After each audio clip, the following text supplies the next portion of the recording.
The following episode of the Bubb Report comes to you compliments S.A. Johnson Funeral Home, a Caribbean family-owned funeral service. They offer a full range of funeral services at affordable prices in New York City. They can be reached on 347-777-9797. S.A. Johnson Funeral Home, because you deserve to be treated with dignity.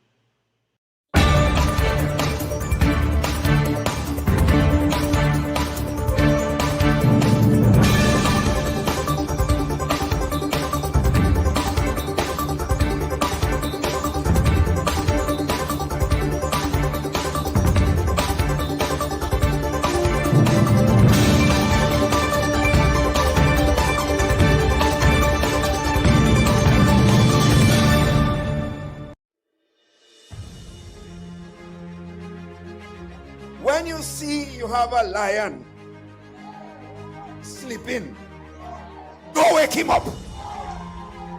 They wake me up. They wake me up. And I'm ready for them. On the 23rd of June, it is serious business. And that serious business requires us to begin the process of transformation.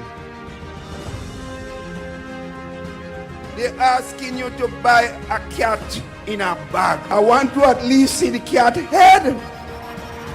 And if possible, its tail. Nothing goes from yellow to green. A fruit can only go from green to ripe, from green to yellow. And it's when it's yellow that it's sweet. Whether the day when Grenadians needed them, brothers and sisters. Whether the day. Where have you been to not recognize that the Princess Alice Hospital has fallen apart? Toby, come back home. We want you home, Toby. We're sorry for you, Toby. Come home, Toby. NDC at this point in time is a sinking ship. It is chaos. I say to you party members, I say to you party workers, boots on the ground, boots on the ground. Boy, you and see, he look small, he can't take no licks, he can't take a good little licks. Boy, you see us? Watch that. You see that? You see that? That could take a lot of licks. This thing is no game. This thing is no tic-tac-toe. This thing is no raffle. This thing is no lotto. This thing is no joke. This is serious business. Thank you for handing over the baton. And thank you for whatever you have built. But there's a new sheriff in town. Every time the man get a little licks, he threatening people to sue them. He's Mr. Sue. Mr. Sue. When you see him, say Sue. So you could call me Susu. I will accept the Susu because I am going to help the people of Grenada to put the little one money together and ensure that we can give it to the next person and improve their lives. Bangers bust, but Susu doesn't. So take Susu in you. It's 10 a.m. Eastern Time from our Washington, D.C. location. By the end of next week, the people of Grenada will be pondering the implications of the just concluded national elections. 4 years, 3 months, and 10 days to June 23rd, 2022, Dr. Keith Mitchell's new National Party continued its record-breaking streak of landslide victories at the polls by clinching a 15-seat legislative majority for the third time. This drubbing left a demoralized and deflated NDC to lick its wounds and regroup after being shut out of the country's parliament since 2013. The party of George Brizan and Sir Nicholas Brathwaite, historically beleaguered by internecine conflict and palace intrigue, has now morphed into a new-look organization with a leader who is a political novelty to the national community. The political neophyte is hoping to wrest state power from the well-resourced NNP which has had to contend with the perennial and rancorous battles with the nation's public workers over the last 4.5 years, a mixed bag with respect to economic management, and a global pandemic. On the tail end of their time in office, they are confronting the ripple effects of an Eastern European war that has curbed economic growth in the country and, by extension, the Caribbean region. Additionally, the administration was forced to make sense of the monetary impacts of a public sector pensions court ruling, which has significant implications for the Grenadian economy. One of NNP's signature policy initiatives, the Citizenship by Investment program, is also being threatened by hegemonic forces in Europe, which has the potential to cut off one of Grenada's contemporary revenue-earning streams. Dr. Mitchell and his NNP's argument to the national community is that the party is a tried, tested, and delivering entity, piloting Grenada through immense uncertainty and global tumult. They propose that to entrust the management of Grenada into the hands of a team of amateurish job seekers with little to no exposure to the workings of government would be a grave mistake. The octogenarian Prime Minister is proposing that this is his one for the road campaign, though he has been saying so for close to a decade now. On the other hand, Dickon Mitchell is framing his party's counter-argument in aspirational terms, advancing the view that his team's approach to governance will be transformational and forward-thinking. This transformative approach, they say, will bring significant structural change to the country that will place the nation on an economically sustainable and equitable footing for all citizens, irrespective of their socioeconomic status. We have repeatedly invited the political leader of the NNP to the Bubb Report, but our requests continue to be denied. This week on our program, we intended to conduct a joint interview with the political leaders of both parties, as is customary in many developing nation democracies. In preparation for this program, we sent an invitation to both parties, proposing a national debate in the first instance on May 18th, 2022. And on June 9th, we invited the leaders of both parties to appear for a joint national conversation. Given the NNP's reticence to making joint appearance during this election campaign, we have had to settle for one-on-one appearances instead. We initially arranged to host Mr. Charles Peter David on today's program. However, in the last 48 hours, Mr. David lost his assistant, Mr. Terrence James, and has temporarily halted all media appearances to deal with his trusted aide's untimely and sudden passing.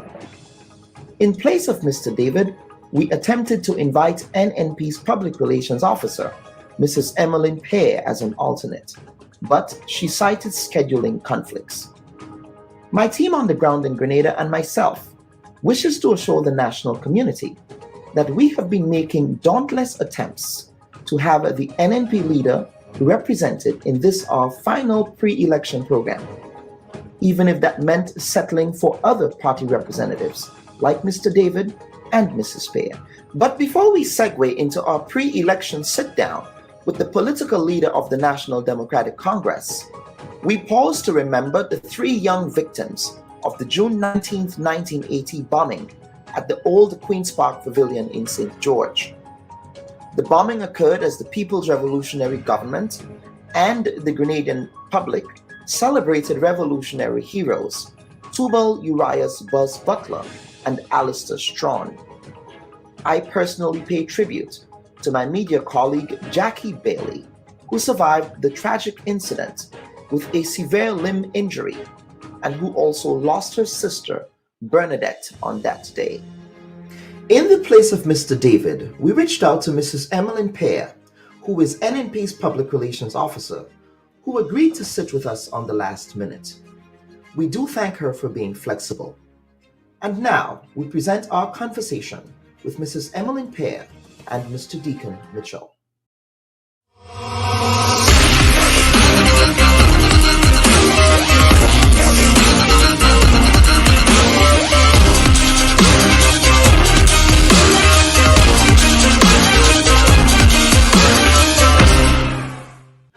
For our first one-on-one interview, we are joined by Mrs. Emmalin Pierre, the incumbent Member of Parliament for the constituency of St. Andrews South East. The senior member of the New National Party, who serves as the party's public relations officer, was a former teacher and deputy director of youth in Grenada. She has been actively involved in youth development work in the country and the region for many years. At the age of 27, she was appointed to the upper house of Parliament as a senator. In her first run at the polls, she lost the seat by 30 votes.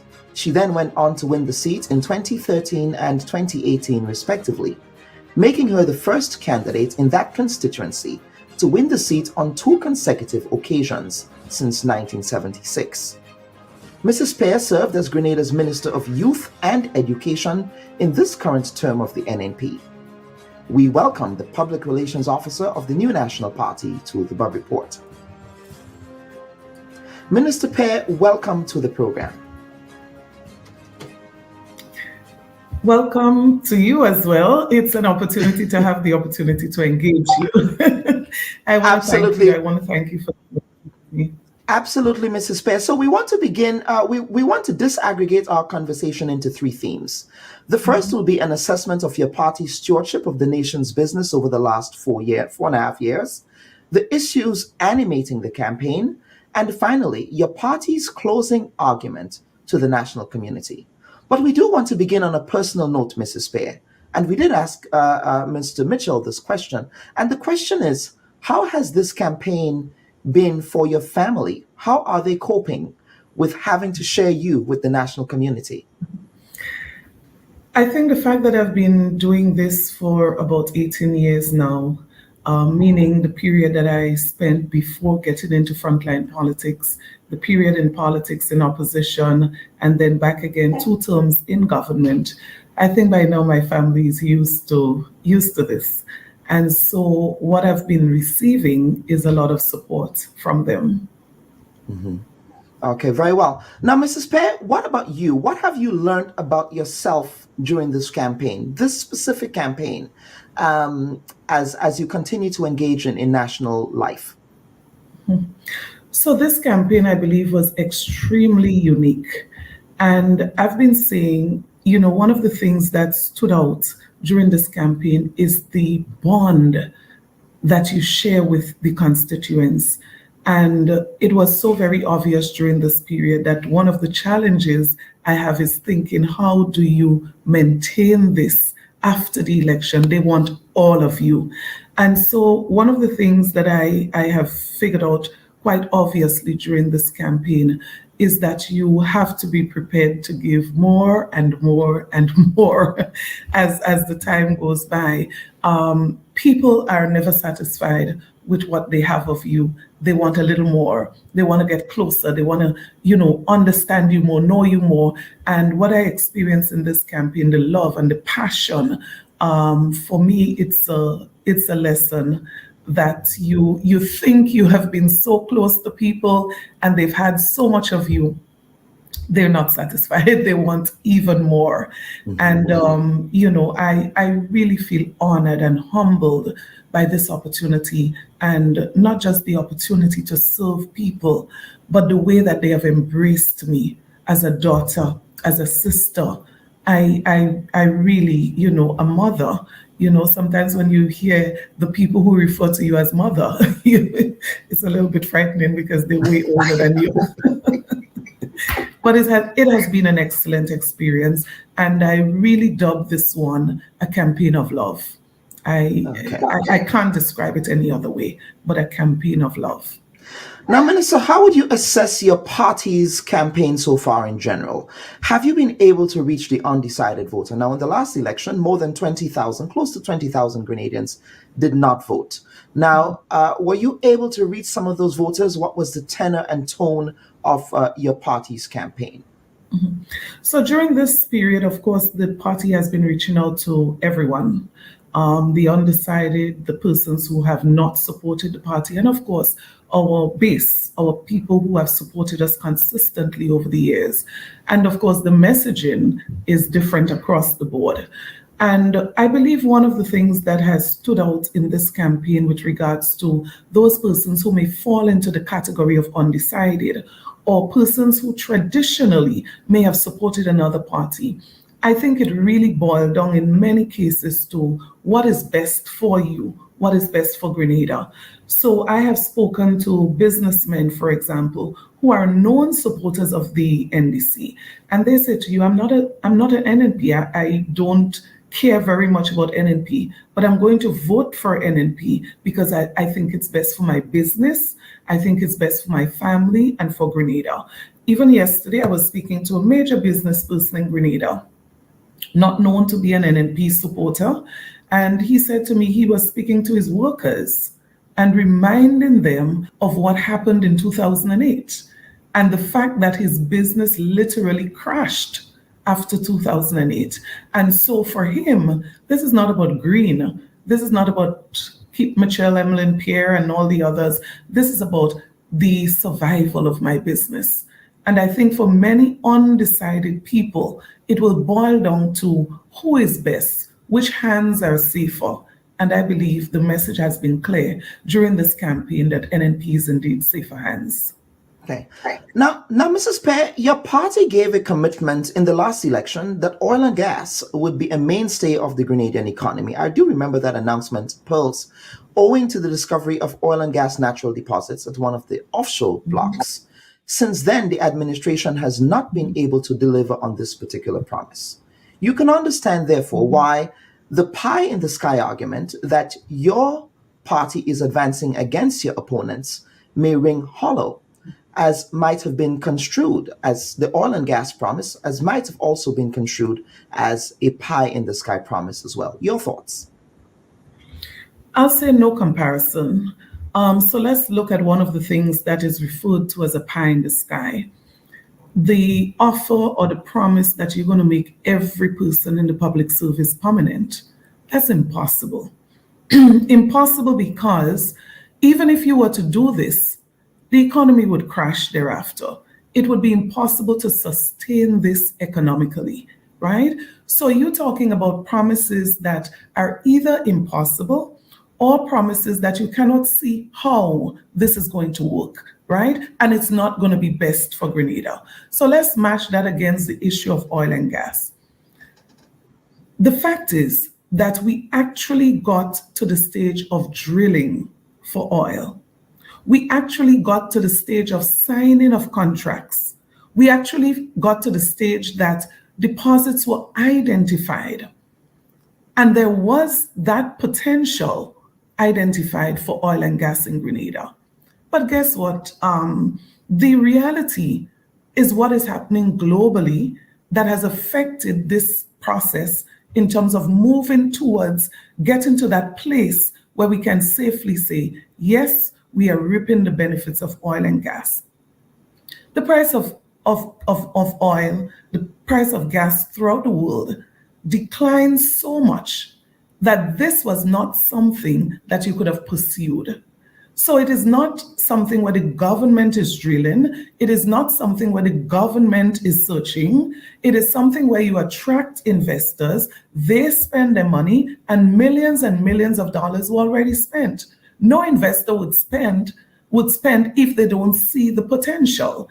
And so the decision to not pursue at this time is linked to one thing only: the change in terms of the price and the profits that one would be able to gain from this venture. So I would not refer to this as a pie in the sky at all. This is something that the government was pursuing with investors, and much progress has been made. And of course, the sudden change globally would have affected persons' interest in moving forward with the speed that they were going. So two totally different things. Absolutely. Now, would we be seeing a further commitment to attracting those investors, as you indicated? Because in Guyana, Guyana has been able to attract foreign investors there. with respect to their own oil exploration efforts? So government has not given up on this. This is something that we will continue to pursue. The fact is that there is potential. The fact is we have seen sufficient records to show that there is something there. And pursuing it is something that this government would continue to do as we pursue all other areas of national development, things that are potentially good for Grenada, economically and otherwise. So this is not something that we've thrown off the table. We continue to engage investors in that regard.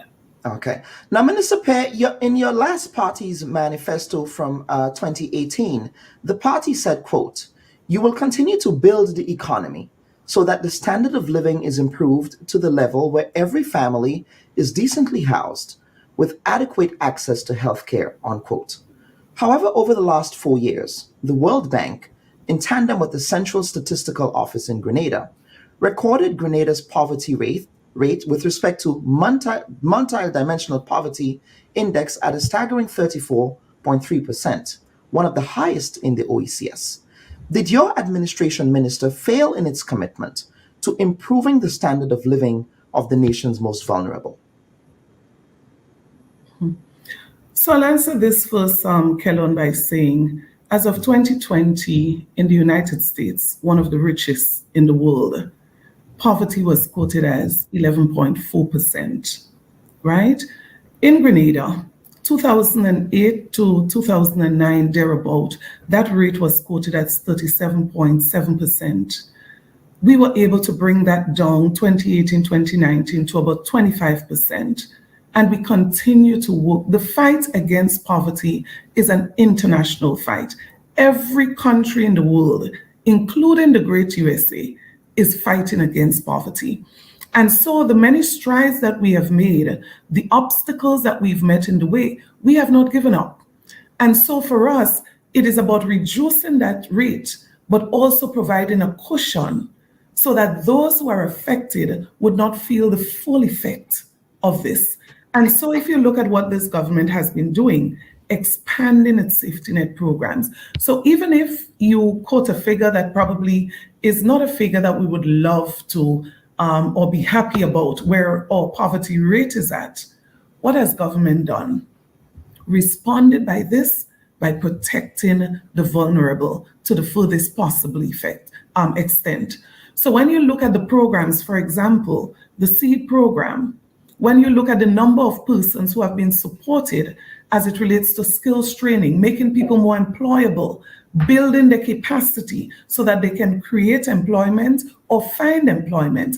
Because when you look at the indicators that we use to measure poverty, you're talking mainly about income, consumption. So if you lift people's living standards, their ability to become employed or employable, we are saying that we are taking steps to address the issue of poverty. When you look at the amount of loans and grants that government has been making available to ordinary people, over $40,000 to start a small business, we are saying that we understand that there are people who would be affected by poverty in Grenada, and we are providing opportunities. When you think about people who come from poor families, and government is providing over 400 scholarships to universities around the world, we are saying that is a response to addressing the issue of poverty. When you look at all the other programs in agriculture, SIPE, for example, when you speak about food security and empowering families in rural communities to be able to feed themselves and to have extra that they can feed others, all of that is a response. When you speak about electricity and what government has done to subsidize electricity in Grenada, we're thinking about the poor, right? And as a matter of fact, not just the poor, you heard in Jamaica, for example, and other countries where the electricity cost, there has been a cap, it has been subsidized, but for categories of people. In Grenada, subsidized for everyone. So the stimulus packages, all of those things, the housing programs, Kellon, when you look at the multitude of opportunities and programs that this government has been introducing, unlike no other in the past, it is an indication to me, and I believe to everyone, that government recognized that there is a challenge. And that challenge is not just one that is impacted or created locally. We are also affected by external factors. And so those factors and others cause us now to respond in the form of a protection. How do we protect the vulnerable? How do we lift the poor? So when I think, and I always use this example, when I started in this constituency, many of the people who were on the debushing program, many of them now hold permanent jobs. Many of them would have gone on to study and further their education. Many of them may have even first degrees at this point. And so what we are saying is that everywhere in the world, there's a poverty issue, but we are responding to it by taking the necessary action to support people and to lift them out of poverty. Now, Minister, as a follow-up to that last question, do you believe that government-funded programs such as the SEED program, which you just mentioned, as well as seasonal employment programs for people of lower socioeconomic backgrounds, are engendering a culture of dependency in Grenada, as the opposition has claimed? In fact, Mr. Michael Batiste, a former NNP cabinet member himself, has chided you for being, quote, the Queen of St. Andrews, quote unquote. Those are his words. And he's indicating that you've presided over a constituency overflowing in poverty. Your thoughts? Are these programs engendering a culture of dependency, or are these programs, as you just indicated, getting people to a place that accomplishes upward social mobility? So a claim like that, Kellon, I would prefer to discuss when people have data and statistics. So if you identify a couple cases and you say, for example, those cases are, cases of poverty, and then you move on to claim that the entire constituency is stricken by poverty, then I would Michael Batiste's words. he called you the Queen of St. Andrews. Well, to be called a queen is obviously something you want to feel happy about. So I would not be too bothered about that. Okay. I would just say, bring the statistics, bring the data, let us discuss it. Because as I said before, if you're looking for a country or society where there's absolutely no poverty and there's no one living below the poverty line, that becomes a dream that we can look towards in the future. The reality is, as I said before, everywhere in the world, there is a battle as it relates to poverty. And this government, I don't believe, and I'm convinced of that there's no other government that has demonstrated its willingness to address the issue of poverty as this government has done. And so when you look at programs as the SEED program, we often say this: there's a process through which people go to graduate from this program. And so there are people who started off on SEED and they're no longer on the SEED program. So you have the senior citizens, and they would probably be on that program until they die, they're in age. And then you have the younger persons who may be benefiting because they have children in school, and so they have to provide transportation and other things that are necessary. Of course, when the children are out of school, they are removed from the program. When they find a job, something that can manage their household economically, financially, they are removed from the program. And so others are able to join the program. So I am convinced, and you see, Kellon, there is something that I often see. If you're not down on the ground with the people, then you won't understand what the SEED program means to them. Because when someone say, for example, what the debushing program would do for you, you go to a small community. You go to a community where someone understands the value of that, and you come from a rural community, you would hear terms like, turn my hand, right? So when I get that money, I turn my hand. So they know what they do with it and how it sustains them. I heard only last night on the platform a young lady speaking about Imani. The Imani program, where she was receiving $700 at the beginning of the program. And she was explaining what $700 did for her.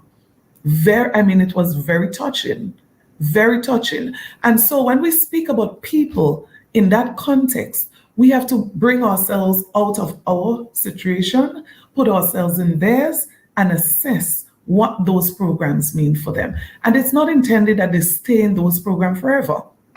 So yes, you're on SEED, but you're actually participating in programs of the Ministry of Social Development to help you. So your self-esteem, right? They would normally have training for parents. How do you build your self-esteem? What programs are there that they recommend that you're enrolled in? Because you're not there to stay. How do you develop your capacity? How do you increase the potential to access employment? And so, Kellon, I am very satisfied that if you understand the reality of poverty, if you understand the reality of people needing a hand, then you'll understand what these programs mean to them. Okay.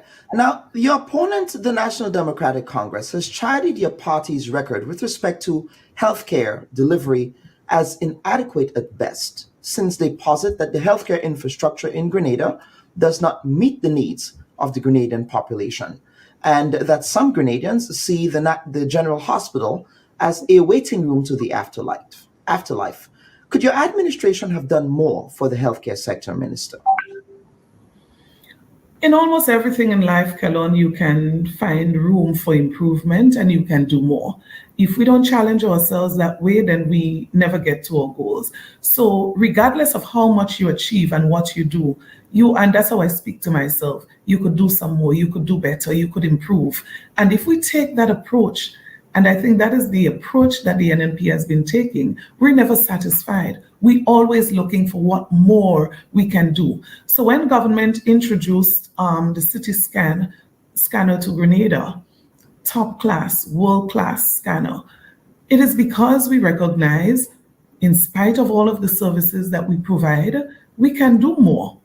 We can do more. When government refurbish and expand facilities, like the new facility that was just opened in St. John's, it is because we recognize there's always room to do more.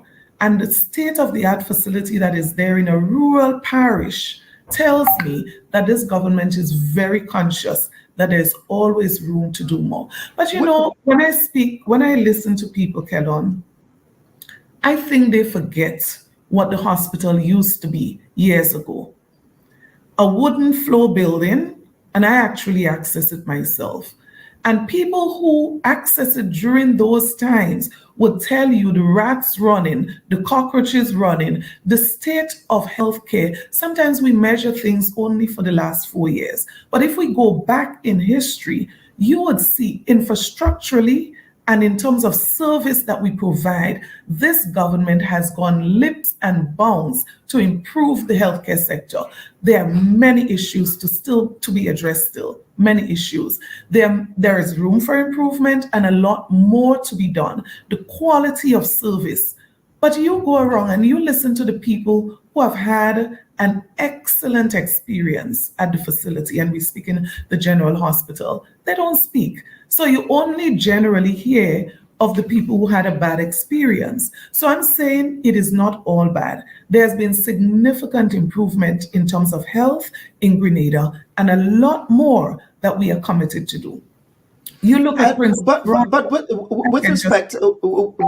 with respect, I'm not wanting to cut you, and that has to do with the question of, again, service. And yes, you can have a new building, but it comes down to the capacity of the General Hospital to be able to provide that service, because in many instances, many Grenadians sometimes have to fly out to another country to get that support, or they have to go to another private facility to get diagnostic support and things like that. So I think when people talk about the healthcare infrastructure at the hospital, I think they tend to refer to it in terms of that lack of capacity to bring those services to the fore for the people. But please proceed. So I think you're agreeing with me. Infrastructurally, a lot has been accomplished. So if you look at what has been done at Princess Alice Hospital, the upgrades that has happened there, Princess Royal Hospital, the Hillsborough Health Center, the Guelph Health Center that has just been completed, and the amount of work that has been done throughout the state, even our local facilities, right, in our health centers throughout the island. So infrastructurally, I think we have done a lot there. We have improved a lot there. Now, service. If you look at the services we did not have before, and those we had that were expanded. So I spoke about the CT scan being installed. in terms of the services as it relates to heart care, right? When we speak about urology and the services there, the theater and the laboratory services that has been introduced to Princess Alice Hospital, the X-ray and ultrasound services introduced in Carriacou, the psychosocial support unit that has been introduced. A lot has been done, right? Cataract surgeries recommencing at the General Hospital. A lot of services have been expanded and new ones introduced. Now, is that enough? No, we still have to continue to do so. So even if we've added 3 X-ray units at the hospitals, even if we've increased the radiology equipment at the hospital, and we've done so much, there is so much more to do that we are committed to. I know the service as it relates to the human resource has been flagged as a major issue. And I normally relate to it in this way. Every nurse, every police officer, every lawyer, every single person, every teacher that you meet when you access a service, they come from a community, they come from a home, and they have their own unique personalities. And so not everyone would respond the same way. And so even when you do training, even when you do customer service training, even when you speak to people about the right attitude when you're providing such a service, I don't think we would ever be able to reach the place where we find perfection in that area. And so we will continue to upgrade, we will continue to improve on our service at the hospitals, everywhere you can access healthcare services. But this is a work in progress that we continue to do. I hear people speak about some nurses, I hear people speak about some doctors and how impressed they were with the service. Of course, in every area of life, you're going to find that there are some people who don't step up to the standard, who don't meet the standard, and we acknowledge this. We continue to work on that particular area. And as I said before, the services. So for example, we had a period when ambulance service was a major issue. Has it been solved? No. But what have we been able to achieve? We have about 13 ambulances on island currently. So the service must have improved based on the quantity of ambulances we have. But is everyone able to access ambulance services when they need it? And the answer to that is no. Have we ever had so many ambulances before? The answer to that is also no. So the point I'm making is that we do have, like in every country in the region, and even outside of the region, healthcare is a major issue. You do a survey, any country in the world, and I can guarantee you, in most countries in the world, healthcare would be flagged as a challenge. And that is why government would never rest.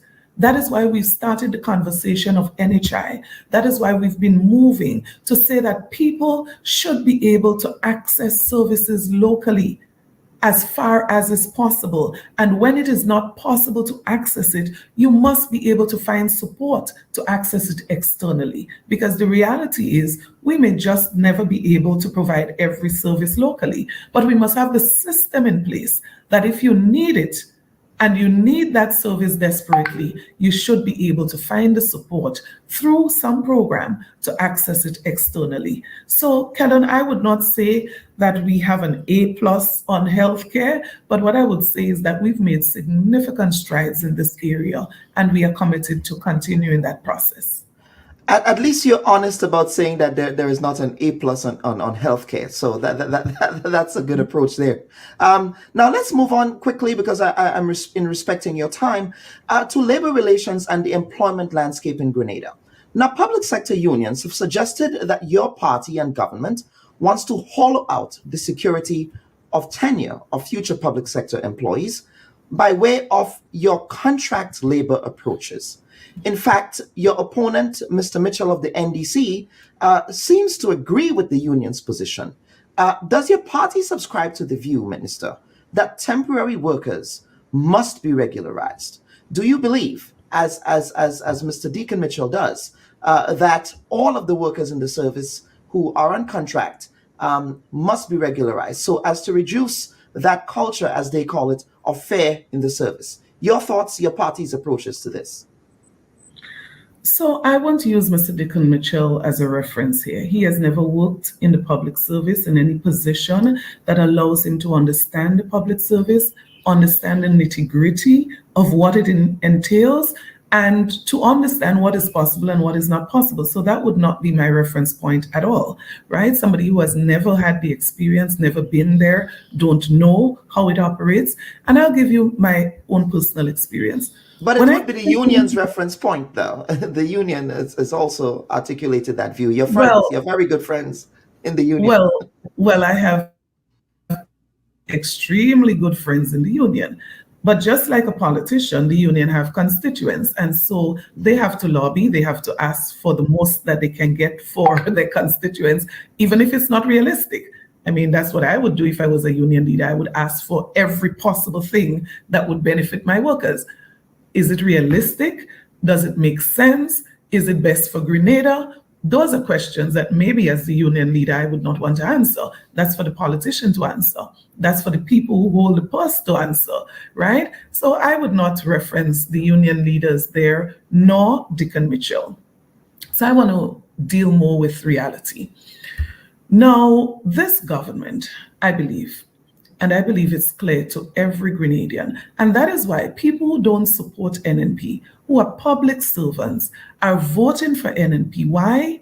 Because they believe that if there's any government that has protected them, that has represented them in terms of their benefits, that has provided for them in terms of salary increases, incentives, it would be the NNP government. So I am not going to say, and I'm a realist in that regard, I'm not going to say NNP did everything for workers that they wanted. I'm not saying that every request was made, but comparatively speaking, line up every government one by one and tell me of one which doesn't exist that has done more for workers than the NNP administration. So let that be the starting point. The second thing is that when you look at the reality in terms of making every worker in the service permanent, you have to not be aware of how this public service functions and how resources are accessed to make a statement like that. So number one, if you're going to do this, you put in your entire fiscal program at risk. You are heading towards a disaster. It is unsustainable. And we are going to head right back to 2008 to 2013, when you have to now sell government assets to pay salaries. It is the reason why when we came in 2013, this government, the New National Party government, had to call the Trinidad government to beg for a loan to pay salaries because there was not monies in the treasury to pay one more month of salaries. So if that government had stayed one more month with nothing more to sell, it would have been a disaster. And that is why we are saying we care about the workers, we care about the interests, and that is why we are moving to find ways to improve on our policies and our arrangements as it relates to contract workers. So there are those persons that you regularize. There is space for that. There is room for that. So for example, the service would say to us, you can have 1,700 teachers regularized, permanent teachers. After that, you can't take any more. You would hear in X ministry, there are those positions that you can have permanent placements. But outside of those, contract arrangement. I believe where we have to look to, and the government has started that process with the DPA, is how do you cater for the contract workers so that they are more satisfied with that arrangement? So the question is, two people, same position, one on a contract and one permanent, should they get the same salary? These are the questions that we have to look at. So if you're going to be in a temporary arrangement, should your salary be the same as somebody who is in a permanent arrangement? What are the benefits that the temporary worker would get compared to the permanent worker? And those are the kind of conversations that I think we need to be having, not that you're just going to make everybody permanent. You do that, you crash the fiscal program, you crash the economy, and we end back where we started when we're speaking about the National Democratic Congress. We end up back there a place where nobody wants to go back. So I believe we have been doing the best we can under the circumstances. Now look at what has happened in the region during COVID-19. Organizations and government have been cutting salaries. They have been sending people home. In some cases, people could not have received salaries on time. In contrast, look at Grenada. All public officers receive all their payments of salaries during that period, even when some people did not work for months. So they stayed home for months and they received their full salary. And guess what? They received it before the month end. If you look at other persons within the public service, during the COVID-19 pandemic, people have been receiving, when they were home, even received traveling allowance.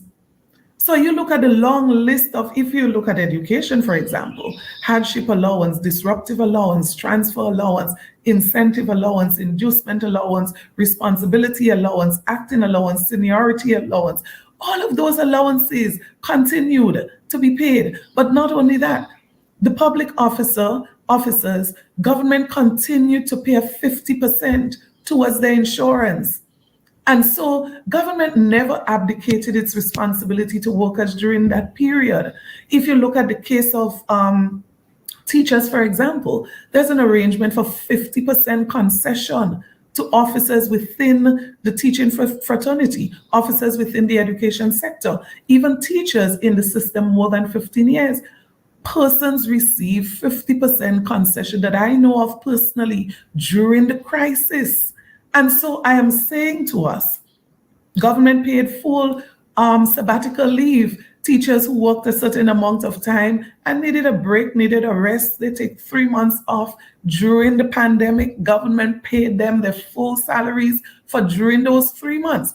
And I'm saying, if you look at what this government has been doing, if you look at how this government has performed and what it has done for workers, not everything, not every demand, but every time that this government had an opportunity to do something for workers, it was done. And the final case in point, I'll use the issue of salary increase. So the entire period that the NDC was in office, 2008 to 2013, not 1 cent was paid in salary increase. We love workers. We love them so much, but not 1 cent. Well, the union was very nice to them because I don't ever remember a drumbeat during that period. For an entire term, not a cent paid, not a drumbeat, no noise. But we understand the expectation of NNP, we've delivered so much, so you have very high expectation of us. So we came in 2013.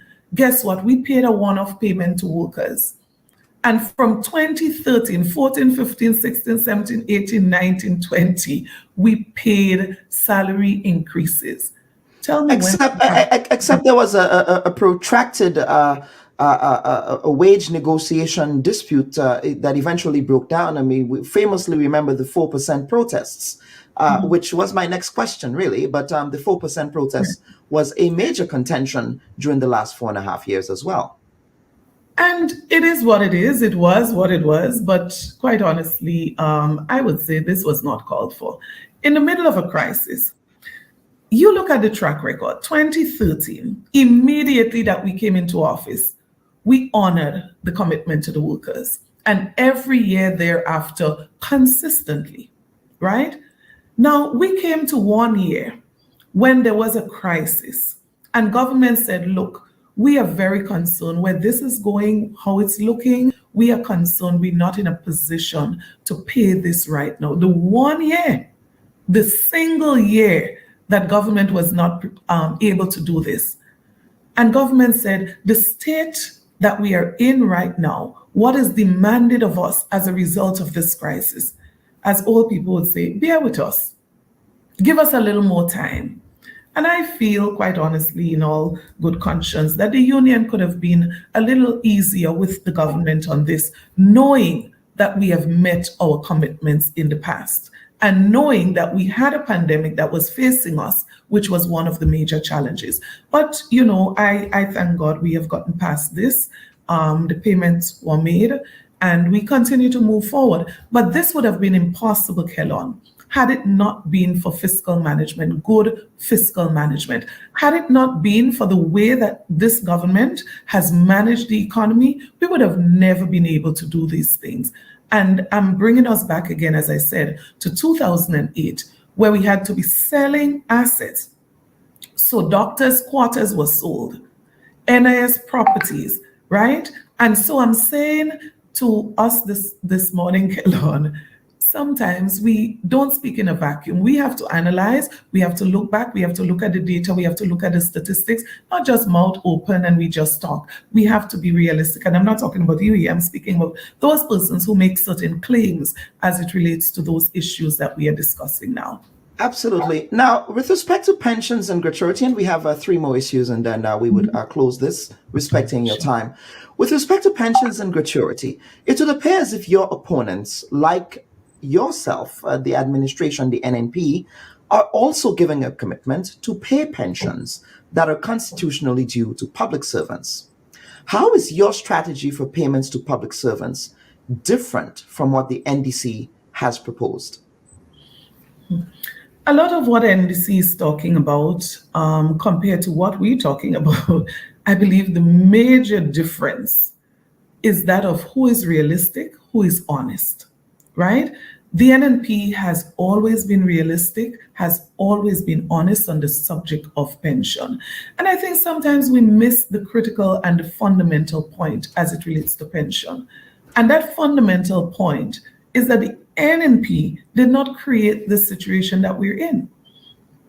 This started in 1983, right? When the PRG government passed a new legislation and it brought an end to what existed then as it relates to the Pension Act. But what is even more interesting, Kelon, is that every government after the PRG had an opportunity to fix this. Every government, including the NNP. So the NDC had an opportunity to fix this issue on more than one occasion. Absolutely nothing was done. The only government, again, that has made any serious move, practical moves to do something about pension in Grenada was the NNP. So we're not too much about talk. You know, except the unions, with respect, Minister, except the unions would say, well, if that is your approach, then why then did the unions have to take the NNP administration to court? Right. So let's look at this realistically. So you're talking about from 1983, right, that this change was made. And let us move to our commitment in 2018 that our government said, look, this thing has gone on for quite a while. We want to commit to do something. So it's not just about talk again. In 2018, the government of Grenada, the NNP government, took action to begin addressing the issue of pension. So what did the government do? Through the NIS, and many people are not aware of this, through the NIS, the government facilitated an increase in pension, bringing it to at least 70% of a person's last salary.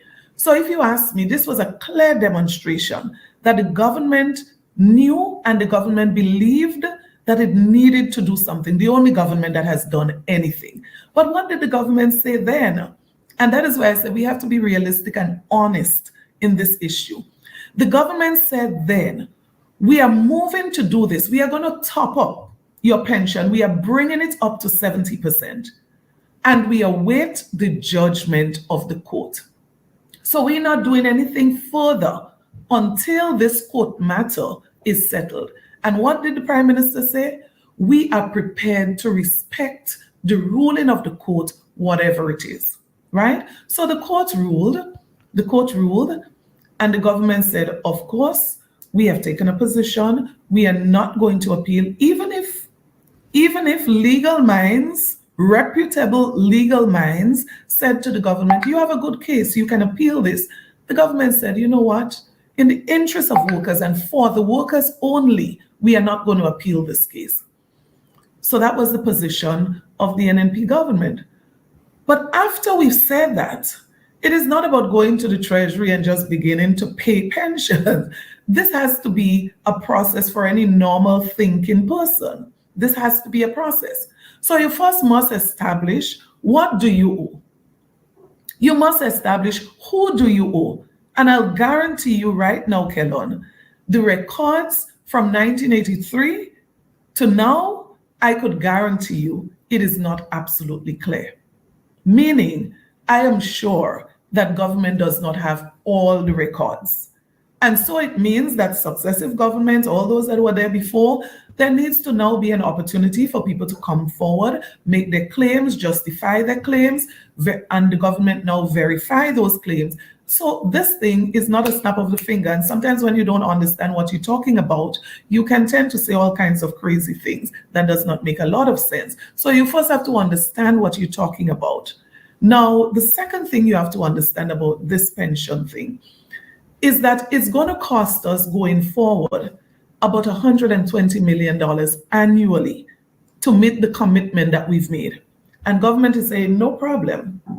We are prepared to find these resources. As a matter of fact, some people did not even believe when the Prime Minister said, guess what? We are going to start from this year. So but I wonder why they didn't believe that. Why do you think they didn't believe that? Well, quite obvious, Kellon. A matter that no government was prepared to touch, not even talk about. I never heard another government talk about pension and addressing the pension issue. So who would believe NNP when they say, look, we're going to do it? I mean, something has to be very special about you that nobody could have done it. Nobody attempted to do it. Nobody talked about doing it, but you said you're going to do it. I could understand the reservation. So the government said, guess what? We are going to start from this year. And every person who retired this year, at the end of this year, they will receive their pension and going forward. So we are very clear on this year and going forward. But government says, let's be realistic. An election is coming up and probably we can just do what some people do and just say, guess what, everybody would get from this year. But the government was responsible. The government was honest. And the government said, guess what, the backlog, it is impossible to honor it this year. Why? Because we are talking about over $465 million. So when a person says, take a loan and pay this off, again, the leader of the NDC quite obviously does not understand how this thing works. So you're going to increase your debt stock significantly. You're going to create a problem where we are heading backwards. We are saying we are going to find other ways that we can address this. And even if we have to go to a loan, for example, it must be one that the conditions are so favorable that it will cause no major negative impact on our economy and the fiscal strides that we have made thus far. So government said, we're paying this year going forward, and the backlog, we are going to pay this as we progress.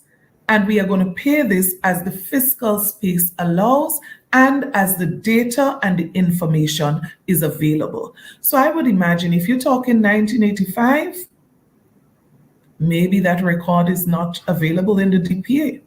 So it means that these persons would now have to come in that secretariat that would be established and say, I worked during that period, or the estate of that person would now have to come in, because guess what? The government is saying, even if the person has died, we're prepared to honor the commitment to the estate, their children, their husband, their wives, their whatever. We are prepared to honor.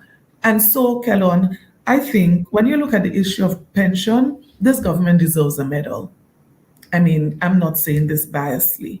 This government deserves a medal. It's a long, outstanding matter, but guess what? No government was prepared to face it and deal with it. And so I am extremely happy. I know of people, Kellon, who left the public service and went to the private sector, and I'm sure you know people as well, on the basis that they will never receive a pension. I know of people like that. And there are many persons like that. Because they joined the service after 1985, they concluded that I have nothing to get, and so I probably should find some other way where I can get some kind of benefit at the end of my day. So I'm very happy that as a government, I'm extremely proud of the New National Party government when it comes to the pension issue. Of course, we can understand the emotions. We want it and we want it right now. But it's like a parent, who love their children very much. And probably the Nike latest version just came out, costing $1,000 US. And you love your son, but there's absolutely no way that you can afford a Nike for 1,000 US. And you say to that child, at this time, what I can get you is the old retro version, right? I can get you that now. And maybe based on how things go, so if I get my bonus, if I get my this, if I get my that, you never know, I might be able to get you that version. It might be a little later than you want it, but you're going to get it. And I think that's the reality of pension in Grenada. But I'm sure the unions would love to hear you say that you love them like your children. I'm sure your colleague, Mr. Grimes, and others in the unions would love to hear that. But Minister, we have two final questions. Before you move off from that, we don't yes. have to debate. We don't have to debate that one with the union. I always challenge the union. Just show me a time in Grenada under another administration when you got more than what you received under the New National Party administration. And I think that I'm prepared to settle right there that we do the best that we can for the workers of this country. Okay, Minister, we have two final questions. But before we get to those two final questions, I just discovered today that you and I worked in the same establishment, the Grenadian Voice. We were trained under the late, great Leslie Pierre. I never knew that. But my question here has to do with your boss, the Prime Minister and political leader of the New National Party. Dr. Mitchell continues to not appear on the Bubb Report. I'm hoping that as someone who worked in the media, who understands the value of receiving expert views from all sides, that you would lobby on our behalf to have the Prime Minister on the Bubb Report, if in fact you do win the next election. Minister Pierre, your thoughts on that? Well, my thoughts on that is the thought that other media houses probably share the same, and other programs probably share the same view as it relates to the Prime Minister's availability to be on every program. Let's be realistic. Many years ago, some years ago, you did not have as many programs as you do have now, as many media houses as you do have now, as many journalists as you do have now. And that is why I believe we have to be realistic and honest with the Prime Minister in terms of his availability and in terms of what he's able to commit to. And that is why I believe he tries from time to time to facilitate those group interviews. Prime Minister's role is a very critical one, very demanding one. And so if everyone wants to have a one-on-one interview, it can become a challenge. But what I can say to you, Kellon, this morning is I will convey your desire. I will convey your wishes to have Prime Minister after the election. Absolutely, because you, as speaking of burgeoning media platforms and things like that, we do have a very vibrant diaspora Grenadian media, and the Bubb Report is just one way of me giving back to the national community to raise the standard with respect to the quality of journalism in the country. But Minister Pierre, we would move on with our two final questions here. Now, Prime Minister appeared to call for a national unity agenda at his recent Sunday rally. Some might argue, however, Minister, that this sentiment rings hollow, given Grenada's hyper-partisan environment, where segments of the population hold on to the view that your party and your government governs for its supporters only, and sidelines and attempts to silence those who express an opposing view to the administration. Is there a disconnect between this national unity agenda and the actual reality on the ground? And I'll say absolutely. Hollow, no, definitely not. If it was a hollow call, it would have been impossible to speak unity and to attract people like Chester Humphrey and Peter David to the New National Party. It was the same call. It was the same call that attracted one of the most vicious opponents of the NNP. And I know he would not mind me describing him in this way, Chester Humphrey. Well, right? last week he said he was going to put his neck on the block where the pensions were concerned, so I'm sure he wouldn't mind that at all. But please proceed. Yes. And so there are persons who have come over to the NNP in the midst of political activities in the midst of what may be described as hostile environments, understanding that the new National Party has an agenda of unity that it is always prepared to pursue. So we are always prepared to embrace. That is why so many people, ordinary people, people in critical position. I looked at a young guy at the rally, and I'm sure you saw him last week, one of the performers, Small Axe. This was one of the most hostile, aggressive, passionate NDC person in one of our rural communities. And this is the same environment that the Prime Minister is making that call for unity. And he came. So anyone who refuses to come, explaining that the reason being that the call is hollow and that the environment is that hostile that they cannot come, I would say maybe refer to people like Peter David, Chester Humphrey, Small Axe, and the many other persons. I don't want to be naming too many people here. But, our agenda is one. Our agenda is one thing, Grenada, first and foremost. So we may have all of our political arguments and our political differences. At the end of the day, that's insignificant, What is significant is the future of Grenada, Carriacou, and Petite Martinique. And what I admire about the Prime Minister of Grenada is that he is always prepared to drop that political, if you want to call it stripe, clear his arms of those, and to accommodate and to embrace people of different political views. I had a conversation with a gentleman who passed away sometime. I'm sure his name is not coming now, but he used to be our representative in Canada. I believe in Montreal. Yes, the gentleman in Montreal. I can't remember. I had a conversation with him, and I could afford to say this even if he died, because there were other persons on the table, so somebody can substantiate that what I'm saying is factual.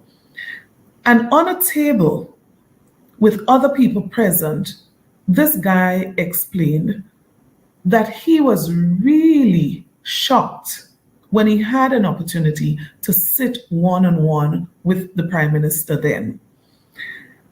He described it as being indoctrinated, how bad Kit Mitchell is, how wicked Kit Mitchell is. And to him, he lived with that as something he believed, something he embraced, something that he could not see himself sitting in the company of Kit Mitchell having a decent conversation. Those were his exact words. And when he had the opportunity to do so, he said he was convinced that most of what he was told about the Prime Minister and his agenda was totally false and had a political motive. And so I'm saying to you this morning, Kellon, I've worked with the gentleman, the goodly gentleman, for many years. I have seen how he operates. As a matter of fact, some persons might think that he is too soft in that regard, and he lets down his guard quite often and is probably deceived in some cases, all because he is willing to embrace, accommodate anyone who wants to be a part of Project Grenada, as he refers to it, who wants to be part of that agenda to move Grenada forward. And so I am quite comfortable saying this morning that the Prime Minister is quite open to embrace and to accommodate for the unity and the development of Grenada. And finally, Minister Pierre, the National Democratic Congress's closing argument to the national community is that your party lacks a transformative and aspirational vision for Grenada's development. Their theory of the case is that your party suffers from lethargy, with an octogenarian leader at the helm who has no appetite for making big systemic change. Mrs. Pierre, as in your capacity as a senior member of the new National Party, I now offer you the opportunity, as I did with Mr. Dickon Mitchell, to present your closing argument to the national community here on the Bubb Report. So I'll start by saying this. Most times when persons are desperate, they say anything. Most times when people want to win, they say anything, even if they are not convinced of it themselves. So if I look at the NDC and the NNP, and I'm not going to do a comparison here, but I'm going to say to you, Kellon, that the New National Party has a solid team. And I want to define solid team in this case to mean that this is not a few people that you pick up by the side of the road to run an election, to run in an election. These are not people that you mustered up and you pulled together a few months before you think an election is going to call and you say, we want to win an election, so let's come together. This is a solid team that has been built over years, and it includes persons of great experience. If you speak about Prime Minister Mitchell, you speak about Gregory Boyne and others, Clarice Modest Cowan, great experience. And when you look at that experience, how it intertwines and how it merges with youthfulness in the party like Kate Lewis and Kendra Maturin Stewart, Delma Thomas, Nolan Cox and others who have also had experience. So they're youthful, but they've had experience in government. So if you're talking about a solid team that is ready to move Grenada forward, I would say at this stage, I see no other option but the new National Party government, the NNP. But also, I think track record is critical.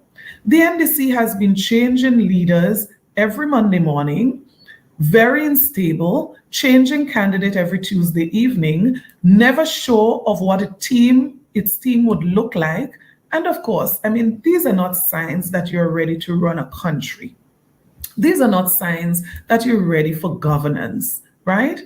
Your leader has been changed several times in the last 3 years. Obviously, this is not a good sign for leading anything, far less a country. But let's look at the track record. The track record and what would people be concerned about? Our economy, a stable economy, people who are able to manage and demonstrate that they are able to hold the economy together even in difficult times. So when the NDC had a crisis, what did they do? Sell out all the assets to pay salaries, send people home. What did they do? Unable to manage a simple situation. You look at the NNP and its ability to manage, the NNP ended up with savings, a buffer that we were able to respond immediately to COVID-19. So when countries in the region, as I said before, were sending people home, were cutting salaries, I went to a UE meeting and I felt so depressed when they reported in one of the campuses how many persons had to go home, how many persons had to have a cut in salaries. You look at how this government has managed in good times and in bad times, I would say there's no comparison with the NDC. But let us look at COVID-19, and not just COVID-19, others like Hurricane Ivan. You meet a crisis, people would want to know who is best capable of keeping me safe in a crisis, in a disaster. And I mean, God must be part of this, that whenever this country faces a major crisis, it just so happened, and I don't believe it's a coincidence, that the NNP government is in office. Now, could you imagine that bunch of people having to deal with COVID, having to deal with Hurricane Ivan, having to deal with Emily? I am scared, actually, Kellon, by just the thought of this. But the other thing I think is critical is that of who cares most and have demonstrated it, not just who say they care, but who has demonstrated care for the vulnerable, the people who need the government most. So you talk about poverty. Poverty is one thing, but who is supporting people who are in poverty? Who is providing that hand to empower them, to lift them out of poverty? And if you're going to provide 400 scholarships within such a short period of time, medical doctors, nurses, engineers, teachers, people who are just having that opportunity, they would have never had it not been for the government support. So yes, we recognize that poverty is an issue like it is in the United States and every other place, generally speaking. But the question is, what are you doing about it? And this government never sleeps, never goes to sleep as it relates to providing more and more opportunities to protect the vulnerable, to support the vulnerable, and to ensure that while you do that, you're also taking care of your middle class and your upper class. So your workers, your permanent workers within the system. And even while you do that, you're able to look ahead and to envision what is the future going to be for this country. It is not just about talk and old talk and nice talk and who can make the best presentation. This is about who is actually able to get the job done. And there's absolutely no doubt, Kellon, that the New National Party's government, not from talk, from its past record, from its action, is the only organization at this time that is ready and capable and able to lead Grenada forward. So I would say to voters who are out there, you don't have to like Kit Mitchell, you don't have to like Emmalin Pierre, you don't have to like anybody on the NNP team. What you have to do is to think about your country, protecting your country, protecting the future of your country, which includes your children and your children's children and their children too. And when you think about that, you think of which hands are safer at this time. You think about which team is more capable and competent at this time. Who's going to protect your business? Who's going to ensure that your business doesn't crash as it did in 2008? And I'm going to say without any shadow of a doubt that that is the New National Party. And so I say to voters, vote where it's best to vote, not based on the color that you prefer. Vote for your interest and your country's interest. So that would be my closing comment. Mrs. Emmalin Pierre, we certainly thank you for representing the party, although we would have preferred the political leader of the New National Party. We would have also preferred a national debate between not only the leaders, but also with the candidates in the various constituencies. So we thank you for taking the time out of your very busy schedule for sitting down with the Bubb Report. Any final words before we segue into the next segment? My final words would just be to thank you for this opportunity. And again, as I did explain, the Prime Minister's busy schedule and the challenges that he's working through at this time. Remember, we are in the midst of a campaign, but the country is not on standstill. All the programs of government are still running. All the decisions still have to be made. And so it takes a strong team to be able to do that and run a campaign at the same time. But our commitment is about Grenada. Our commitment is about Grenada's future. And so I just want to wish you all the best, commend you on the work that you have been doing, and to wish all Grenadians all the best as we look towards the 23rd of June. May God bless us and bless our country. And all the very best to you and your team on June 23rd.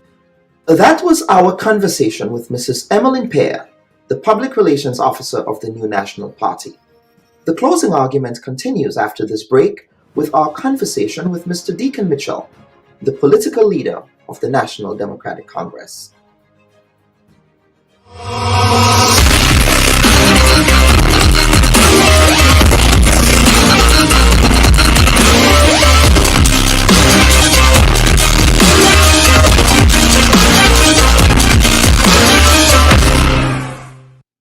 At this point, we wish to welcome Mr. Dickon Mitchell to the closing argument as Grenada heads into the last week of its national election campaign. Mr. Mitchell, welcome to the Bubb Report. Thank you, Kellon. It's a pleasure to be here. And thank you for having me. Absolutely. Now, Mr. Political Leader, we will disaggregate this conversation into three themes. The first will be an assessment of your party's readiness for the June 23rd poll. The second would be the issues animating the election campaign. And the third would be your closing argument to the national community. Now, Mr. Mitchell, on a personal note, how has this election campaign experience been for your family?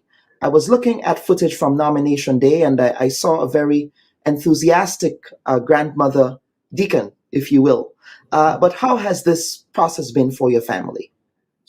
Well, let me first say thank you to my family for the patience, the understanding, and the overall support and encouragement that they've given me, which has been really tremendous. Obviously, my kids are perhaps the ones who are suffering the most, since they are seeing less and less of me as a result of the campaign season. But overall, I think my family is proud of the fact that I've chosen to take on this journey. And so the support is reflective of that. Absolutely. Now, what have you learned about yourself since entering frontline politics and having to take on what is clearly a steep learning curve from leading a party through a change process to then taking that same party into a national election in a few months. Now, Mr. Mitchell, the incumbent's argument is that you are just not ready for prime time, given the short time you've had to undergo really what they are arguing is job training for such a major undertaking. Well, I think, Kelon, there are two issues here. Campaigning and electioneering is one type of job. Governing is another type of job. And obviously, campaigns only happen once every 5 years. And so to the extent that one would make a suggestion, a campaign is not an ongoing event. It's a time frame, the campaign happens and then the campaign is over. So from that perspective, obviously there are things that I would have learned along the way from a campaigning perspective, which has re-emphasized in my mind, I think, why it is I made the right decision to get involved in politics. There are a lot of Grenadians, I think, who are happy to volunteer on behalf of a party and on behalf of the society to help move the society in the right direction. And that Grenadian spirit has come out throughout this process. Not just Grenadians in Grenada, but Grenadians in the diaspora as well, who've taken it upon their own to fly home to help support the campaign, to help support me, to help support candidates that they are supporting. So that has really been an eye-opener as to the extent to which Canadians are prepared to volunteer still to help build their nation. The one part I think that certainly for me is, from a future perspective, I'd certainly like to change, is to sober up our campaigns a lot more. A lot of resources have been put into the bells and whistles of campaigns. And I don't think sufficient time has been spent on the issues, particularly getting the candidates and getting the political leaders to debate the issues so that the public can hear more of what is the party's plans, what the parties intend to do, and particularly where party has been in government, for the party to be able to defend its track record on performance. And so that aspect, I think, needs some serious improving. And perhaps we may have to look at institutional ways to strengthen that. Perhaps even legislating, for example, the requirement for parties to engage in actual debates, whether it's via town hall meetings or the media. So I certainly think that aspect of campaign legacy has to be addressed going forward. And speaking about campaign finance reform, let us talk about a campaign electoral reform in this process. What about campaign finance reform? That issue came up as well. Do you believe that there ought to be legislative prescriptions with respect to how we finance our campaigns? In a simple word, yes. I certainly believe that. I'm an advocate for that. And once I have an opportunity to address that, I certainly will. There has to be transparency in campaign funding. We have to be able to clearly distinguish between funding that is coming from individuals and corporate entities. And we have to be able to distinguish between funding that is coming from Grenadian entities and non-Grenadian entities. I also think we may have to look at limits on the amount any individual or corporate entity can contribute to a campaign. And then thirdly, there has to be transparency. I'm certainly an advocate for publishing who are the ones funding political parties so that the public is aware of that.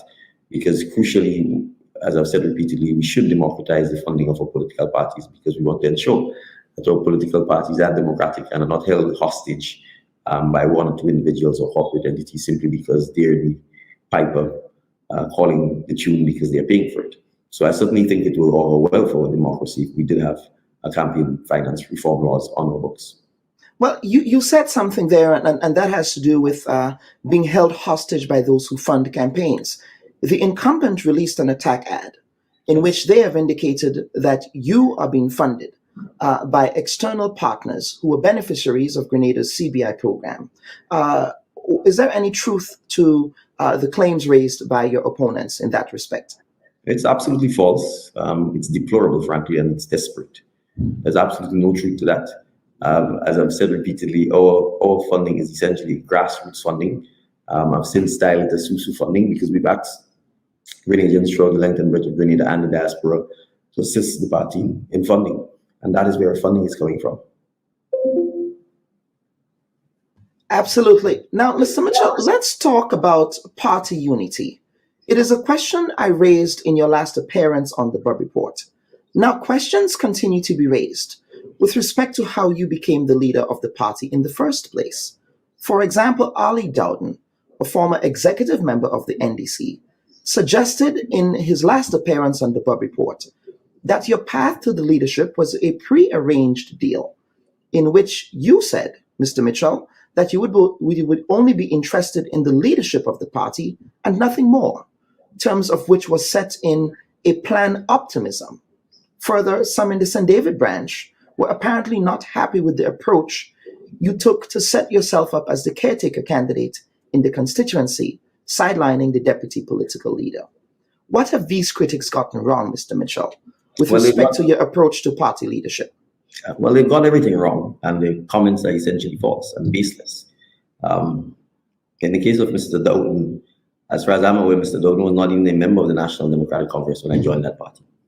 I had one conversation with the gentleman prior, in which, when I was exploring the issue of whether I would run for party leader, he initiated the conversation and basically wanted my thoughts as to where I was coming from and where I was going. I shared those with him as I was sharing with every other Grenadian who was inquiring as to why I'd gotten into public life, why I was running for political leadership of the National Democratic Congress. And it is true, I indicated that I was running for one position, and that if on the convention floor I was not so elected, that I would remain and continue to serve the party. I said so to Mr. Dowden privately. I said so at all of the pre-convention debates, whether they were in person, whether they were meetings with delegates, or whether they were held virtually. And Mr. Dowden himself had the opportunity at one of those meetings when he attended, notwithstanding he was not even a member of the party then, to ask the very thing you asked for me. And I publicly responded that I was not part of any conspiracy, I was not part of any prearranged plan, that I was my own man, and I had gotten into public service on my own, with no cajoling or conspiracy by anyone, any group, and that remains the case today. And let me just remind everyone of this fact. The National Democratic Congress had a convention that was open to all of its delegates. There were several persons who vied for the position of political leader. 3 persons eventually, their names remained in the race on the convention day. A vote was taken, and I won that vote with a clear mandate. That is how I became political leader, and that's really the only path to becoming political leader within the National Democratic Congress. So I'm actually very, very proud of the organization for upholding its democratic traditions. And more institutions, more political parties in Grenada need to, in fact, do just that. That is the only way in which we will have transition. That's the only way we will have change. And that's the only way we'll give another generation of Grenadians the opportunity to serve. As it relates to my becoming the candidate in St. David's, let me make this clear. I became the candidate in St. David's in the exact same manner that every other person who's become a candidate in this election has become. I would have had to go through a screening. First, express my interest in becoming the candidate. Second, go through a screening process. Third, go through an interview process. And then fourth, go through an endorsement process by both the branch members and the national executive. That is what every single member went through, including myself, starting with myself. So there was no process initiated by me to install myself as a candidate caretaker. As I'm sure you would have been aware, I would have expressed interest in running as a candidate in St. David. The deputy political leader, who's also from St. David's, would have also expressed interest in so running. Once I expressed that interest, he, of his own volition, decided that he would no longer offer himself as a potential candidate. And that is all that happened. So is there any truth? We just need clarity with respect to the process by which, for example, constituency offices were set up in the constituency against the backdrop of the existence of other constituency offices, that you started to do your own thing in the constituency without the knowledge of some of the deeply entrenched foot soldiers in the constituency. Well, Kellon, there was no constituency office in St. David's, period. And in fact, prior to my becoming political leader of the party, many of the constituencies did not have any constituency offices. One of the things that one of the platforms that I ran for as leader was to ensure that each of our constituencies had constituency offices, for the simple reason that if you're offering to serve your constituency and there does not exist a place that the constituents, the members, the executive members of the branch can meet and greet and conduct the party's business, then you could not be sending a message that you're a national organization prepared to serve the constituents. And so the setting up of the St. David's constituency branch office was just part and parcel of that national approach to ensuring that all of our constituencies had, in fact, had offices set up and ready. Mm-hmm. So you've been able to galvanize these competing interests in the constituency. Is that what you're telling us? Well, I'm saying there's no competing interest in the constituencies, period. There's one interest, the interest of the National Democratic Congress, the interest of the constituency branch, and that's all that has happened. All of our constituencies throughout this process have had constituency branch executive elections. New chairmen and chairwomen have been appointed, new executive members have been appointed. St. David itself went through that same process. In fact, it was one of the last constituencies to go through that process. So when I got in, the existing constituency branch executives continued, frankly, right up until February or March of this year. So there was no competing interest. Like every other branch, we would have gone through a normal election cycle. New persons would have come on. Some of the outgoing members retained positions. And in the case of St. David's, the chairwoman of the branch was an outgoing member of the former executive. Mm-hmm. Now, Mr. Mitchell, let's talk about segue into the second theme with respect to our conversation, and that has to do with the unfolding election campaign in Grenada. Some Grenadians in the middle of the road has complimented the different approach that you've taken with respect to the town hall style of meeting people and addressing issues and concerns with respect to national development. On the other hand, some of these same people have expressed the view that there is a disconnect between your approach and the divisive rhetoric that has been propagated by both NDC and NNP supporters and sympathizers, for example, on social media, in which some have coarsened the campaign by the vitriolic insults that are hurled across the board. Do you believe that both yourself and the leader of the new National Party, Dr. Keith Mitchell, have a responsibility to urge better decorum amongst your supporters in the public sphere? Well, let me first start by saying I can only lead by example. And I think my example, the example of the candidates of the National Democratic Congress, and the example of the National Democratic Congress is one in which decorum, civility, and sticking to the issues rather than personalizing the debate has been the theme running through our entire campaign. And we certainly have repeatedly urged all citizens of Grenada, not just our supporters, that that is the approach we want. That is the approach we think that is required. That's the approach that will benefit Grenada and benefit, rising the quality of our election campaigns. And Kelon, I'm being blunt here. I think you could simply compare all campaigns, my speeches, the speeches of my candidates, with that of the incumbent. And it is night and day. And so I can tell you categorically that the National Democratic Congress, its candidates, and the core of its supporters welcome the fact that we've taken an approach that is aimed at lifting the quality of our campaigns, lifting the quality of our discourse, and ultimately reminding Grenadians that we are all Grenadians. And while we engage in a competitive process, at the end of the day, campaigning season will end on the 23rd of November. The citizens will 23rd of June. Sorry, thank you. The citizens will make their decision. And when that decision is made, we need to move on and continue building our country. So certainly I'll give an example. Driving through St. Paul, Penwater, I saw that someone defaced one of the posters of my colleague, opponent, Oliver Joseph, and frankly, I was disgusted by it. It is quite distasteful. And that's the kind of stuff that we don't support, we don't condone, and it's not healthy. So I certainly have no hesitation in condoning that kind of behavior, in reminding people that we are all citizens of Grenada, and that while competition is healthy, at the end of the day, we need to keep the competition and the debate about the issues, and not attack each other and denigrate each other, and engage in simply making stuff up and making up a lot of the false and baseless and frankly ridiculous allegations that people come up with. And to be fair, that happens on your side as well. For example, Mr. David has expressed, that's Mr. Peter David, with respect to Henley and Partners allegations that they declined to offer consultancy services. A lot of your surrogates and supporters have been making those claims. First, let me say I haven't even heard that claim, so I'm not even aware or familiar with the nature of the claim that you're talking about. But let me say this, and I'm repeating that.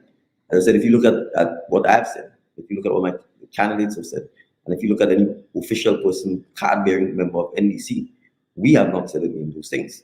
Now, if ordinary persons who support the NDC are making any false allegations, as I've just said, and I will repeat, we certainly will not condone such allegations, especially if there's no truth to them. And we would certainly remind our supporters and our members that if you truly do support the National Democratic Congress, remember what we stand for. And as I said, we stand for rising the quality and the level of our debate, sticking to the issues and speaking about how we want to take Grenada forward. Okay, now, Mr. Mitchell, let's move on to some of your party's signature proposals to the national community. First and foremost, you have given a commitment to regularizing all casual workers in the public service. Now, in 2015, Grenada was forced to implement an IMF-mandated homegrown structural adjustment program. And coming out of that program was the mandate to implement the Fiscal Responsibility Act, which is now law. The act mandates, quote, the minister shall take appropriate measures to ensure that the ratio of expenditure on the wage bill shall not exceed 9% to GDP, unquote. Now, Mr. Mitchell, do you believe that regularizing all temporary workers goes against the Fiscal Responsibility Act? No. Let's be clear on what regularizing the workers mean to a large extent, Kellogg. Regularizing someone does not automatically translate to changing your salary, for instance. The challenge that contract workers face is job uncertainty or lack of job security. And that has significant negative consequences for many of them in terms of their ability to move on with their lives, particularly as it relates to being able to secure services from lending or financing institutions, whether it be credit unions or commercial banks.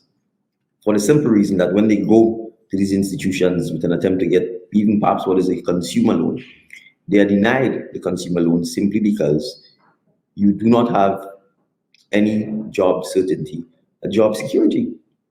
And if you do not have job certainty or job security, it is difficult really to move anywhere with your life. And so the 9% requirement is a requirement in law. One, the law can change if it needs to, but simply regularizing the workers and giving them job security does not in any way translate into exceeding that 9% threshold or limit that has been set. Second, let me say this. The IMF doesn't run any country. The IMF never faces an election. The IMF itself is not mandated to increase the standard of living of the citizens of anywhere. And one of the things we need to appreciate is that we only have a homegrown structural adjustment program. We only have it because our government, particularly this incumbent government, mismanaged the economy, borrowed significantly, misused those funds, oftentimes used it purely for concrete in the non-productive sectors. And then we, the citizens, we, the taxpayers, are the ones left holding the bill. And so when this homegrown structural adjustment program came into effect, we have to ask ourselves, why did that come into effect? Well, part of it is that there was an economic crisis that preceded that as well. No. It's the same economic crisis that the NDC government in 2008, 2013 would have also had to address. Which the incumbent has also framed as an NDC administration at the time that also mismanaged the economy, to your thesis. But please proceed. Right, but the point I'm making is the debts that were incurred were not incurred by the NDC administration. That's factual. The NDC administration did not run Grenada from 1995 to 2008. That's factual. So it's not an argument, that's the facts. So the point I'm making is that the structural adjustment program, which the NNP had to impose, came about as a result of its mismanagement and significantly its borrowing between the period 1995 to 2008. And that's the reality. So the fact is this, going back to your original point, the regularizing of the contract workers and providing job security to our citizens and to our workers is not an IMF mandate. The IMF, frankly, doesn't care about that. It is our citizens, and it's the responsibility of our government to make sure that for persons who work with the government, particularly, and that's the key thing here, Kellogg, when these persons are providing services that are always required, that these persons have job security. You can't be telling a teacher, unless we are abandoning education, You can't be seriously telling a teacher who wants to have a career in teaching that her job is part-time or a job is casual or it's temporary or it's seasonal. It's not. And that is across the board for many of the core functions of the government service. So unless we want to dismantle our government, dismantle our education system, dismantle our healthcare, the reality is we need to give our workers, particularly in these key sectors, the job security that they deserve. And it is frankly incredible to me that any government would use the IMF as an excuse for not recognizing that our citizens deserve job security. But there have also been universal recommendations with respect to reducing the size of the public service, making the public service more efficient in line with current economic conditions. As a matter of fact, international agencies, the World Bank, the International Monetary Fund, the ECCB, and other international agencies have recommended that public service reform, and part of public service reform is streamlining the human resource capacity in the public service to make it more efficient. Yeah, but that is not what has happened under the ANP administration. The very opposite. All of the workers were on contract. Who's the employer? The employer is the government of Grenada. And under our constitution, if the government of Grenada is employing you, you're a member of the public service. That is the reality. That is the law. So contrary to what the government is making its citizens and its workers believe, the contract workers, it's the government of Grenada that is employing them. The casual workers, as you call them, it is the government of Grenada that is employing them. Significant sectors of the mining workers, it is the government of Grenada that is employing them. So there is no streamlining taking place. There is no attempt at efficiency. There is no attempt at quality. It is in fact bloating in a disguised manner. That is what it is. And so I'm saying, if we are talking about public sector reform, let's be honest, let's be transparent, point to where you think there are more workers that are needed and have the discussion.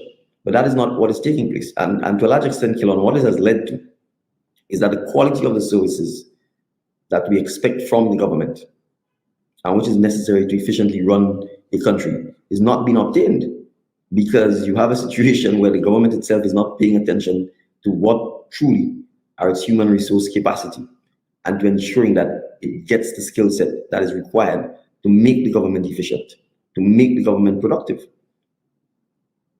Because to a large extent, what the government wants to be able to do is make a lot of the citizens, or put them in a position where you work for the government cuts off a lot of the benefits that you otherwise would be entitled to, puts you in a position where you have no job security.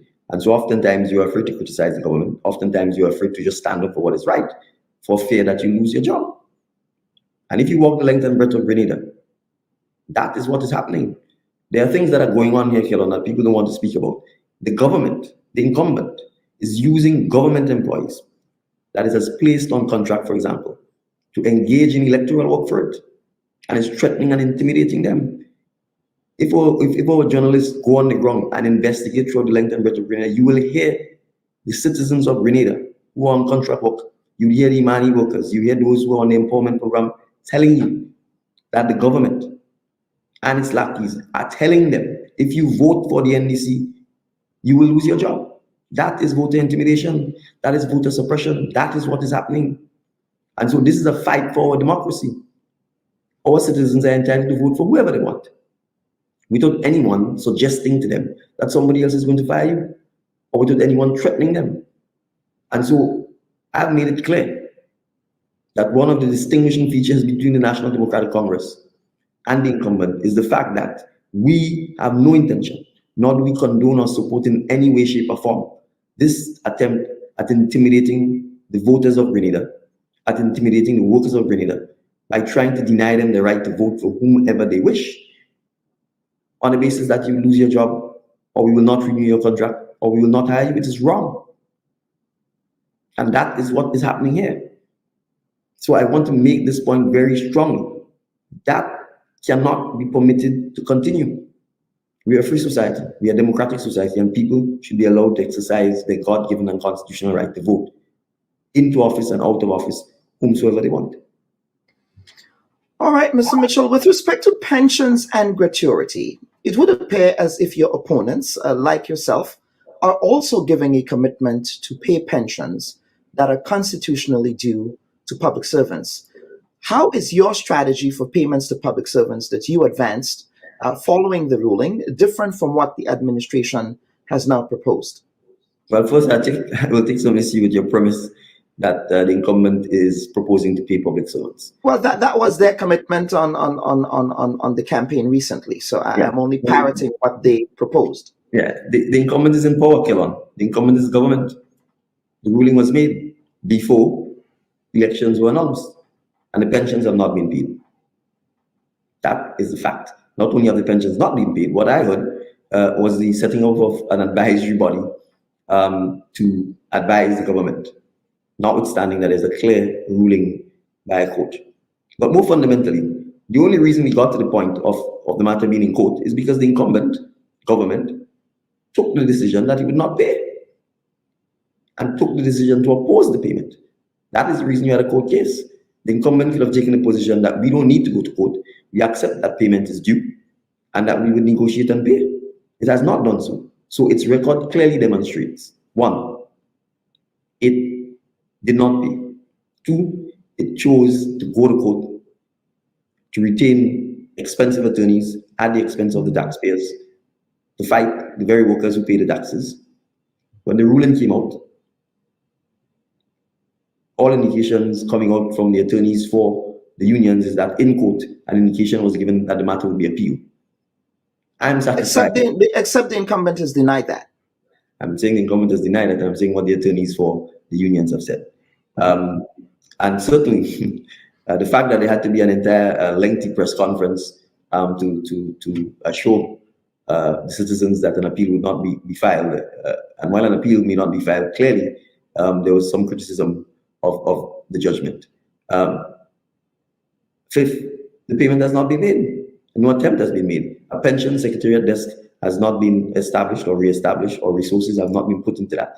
Instead, what was announced was a pension advisory body. So the reality is, from where we sit, and you can go on incumbent's track record.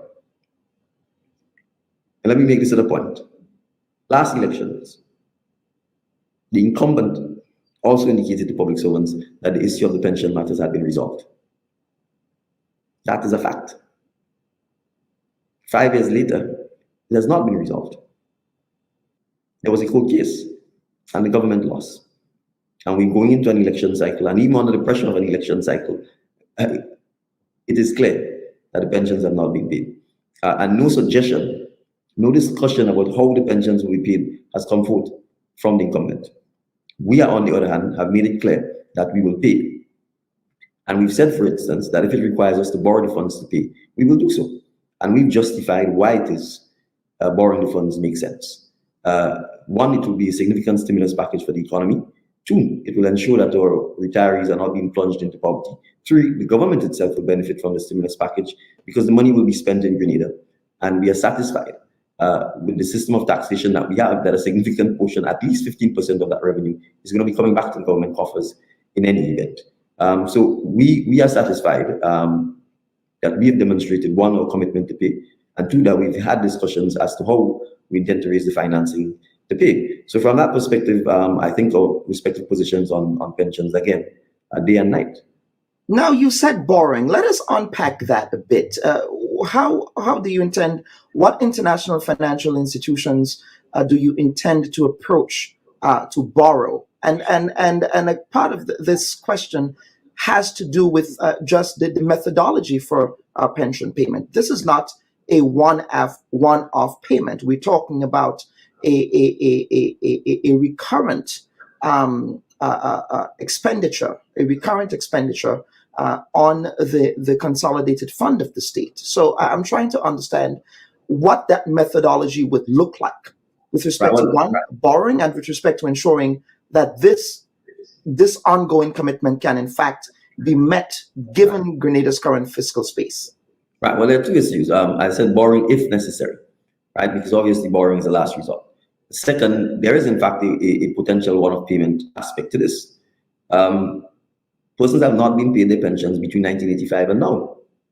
So for persons who retired, they're in fact owed cumulatively all of the pension payments that have not been made to them, which otherwise they would have earned on a monthly basis over the several years. So to resolve this issue, and that's really where the bulk of the potential one-off payment is going to come, you're going to be faced with claims by persons who've not been paid pensions for 10, 15 years. It is unlikely that such persons will say to you, okay, pay me that portion of the pension which you've not paid me for 15 years for the next 5 or 10 years, particularly where persons have been plunged into poverty as a result. So there is likely to be a significant retroactive payment to cover the period where the pensions were not paid. And in those instances, certainly based on the advice we received, that it is almost impossible for the government not to have to face the challenge of making a one-off payment to those persons. You also have to appreciate, for that retroactive element of the pension, that if the non-payment continues, the unions are going to go back to court, and they are likely going to get a certified order from the court indicating that not only is the quantity owed, that interest is owed on it, and the court interest rate is 6%. So if the government can borrow at 2%, it doesn't take any financial genius to tell you it is cheaper to borrow than to continue paying a 6% interest on the outstanding judgment. And that's the hard choices that we face. Hence the reason why I've said it is likely that if we do have to borrow, that we have to get there. At this stage, Kellan, obviously, it doesn't first of all have to, the assumption that it will be an international organization financing it doesn't necessarily have to get to that point. There's been significant liquidity both within Grenada's banking system and the regional banking system. And I will say to you, I'm a serious advocate for Grenadianism. I'm a serious advocate for regionalism, particularly when it comes to these kinds of matters. And so if we had to get to that point, that's where we would look first, rather than any international financial institution. But I also want to make the point, that's just addressing the retroactive aspect of the pension. Going forward, obviously, you would budget for the future pension payments that have to be made, because public servants are not retiring all at the same time. You may have 10 or 15 retiring each year, as the case may become, and therefore you can budget for that and it becomes part of your normal cycle. I also want to make this final point. Statistically, Grenada spends the least of its gross domestic product on pensions within the OECS. The least. And in my view, there's a direct relationship between that and the poverty of our retirees and our senior citizens. And as a country, we need to understand the power of pensions, the power of retirement savings, and there is a need for social security pension reform, not just within the public sector, but within the private sector. But it starts with educating our population. It starts with explaining why pensions are important, why gratuity is important, why it is you want to save for that period when you retire and you're no longer working. What are the challenges you face? The fact that perhaps your medical bills are going to get more expensive, etc., etc. So you want our nation collectively to understand the importance of those things. And so education is going to be part of that process. And we certainly will do our part to ensure that our citizens understand, to ensure employees and employers understand why it is we need to move to a point where every Grenadian going forward starts thinking about the fact that even though I'm 20, I'm likely to live to 60. And at 60 or 65, when I stop working, I want to ensure that I am in a position to continue and maintain the standard of living that I have. Mr. Mitchell, do stand by. We would take a quick break and we would come back to continue this conversation. This is the Bubb Report. This is the closing argument, a conversation with the political leader of the National Democratic Congress as Grenada faces another election on June 23rd, 2022. Please stand by. We will be right back. Why would we have ambassadors representing the state that do not understand clearly what their terms of reference are? To the cards that I have drawn that I am the minister at this point in time. And for members of the public... But you're also a servant of the people. The unions are not threatening to withdraw their labor, and neither are they threatening to shut the country down, as you did. I think your summarization of my position is highly inaccurate, and may I dare say a bit inflammatory. The strategy did not work the last time for you. So what would make this... Well, you're assuming that we're doing the same strategy.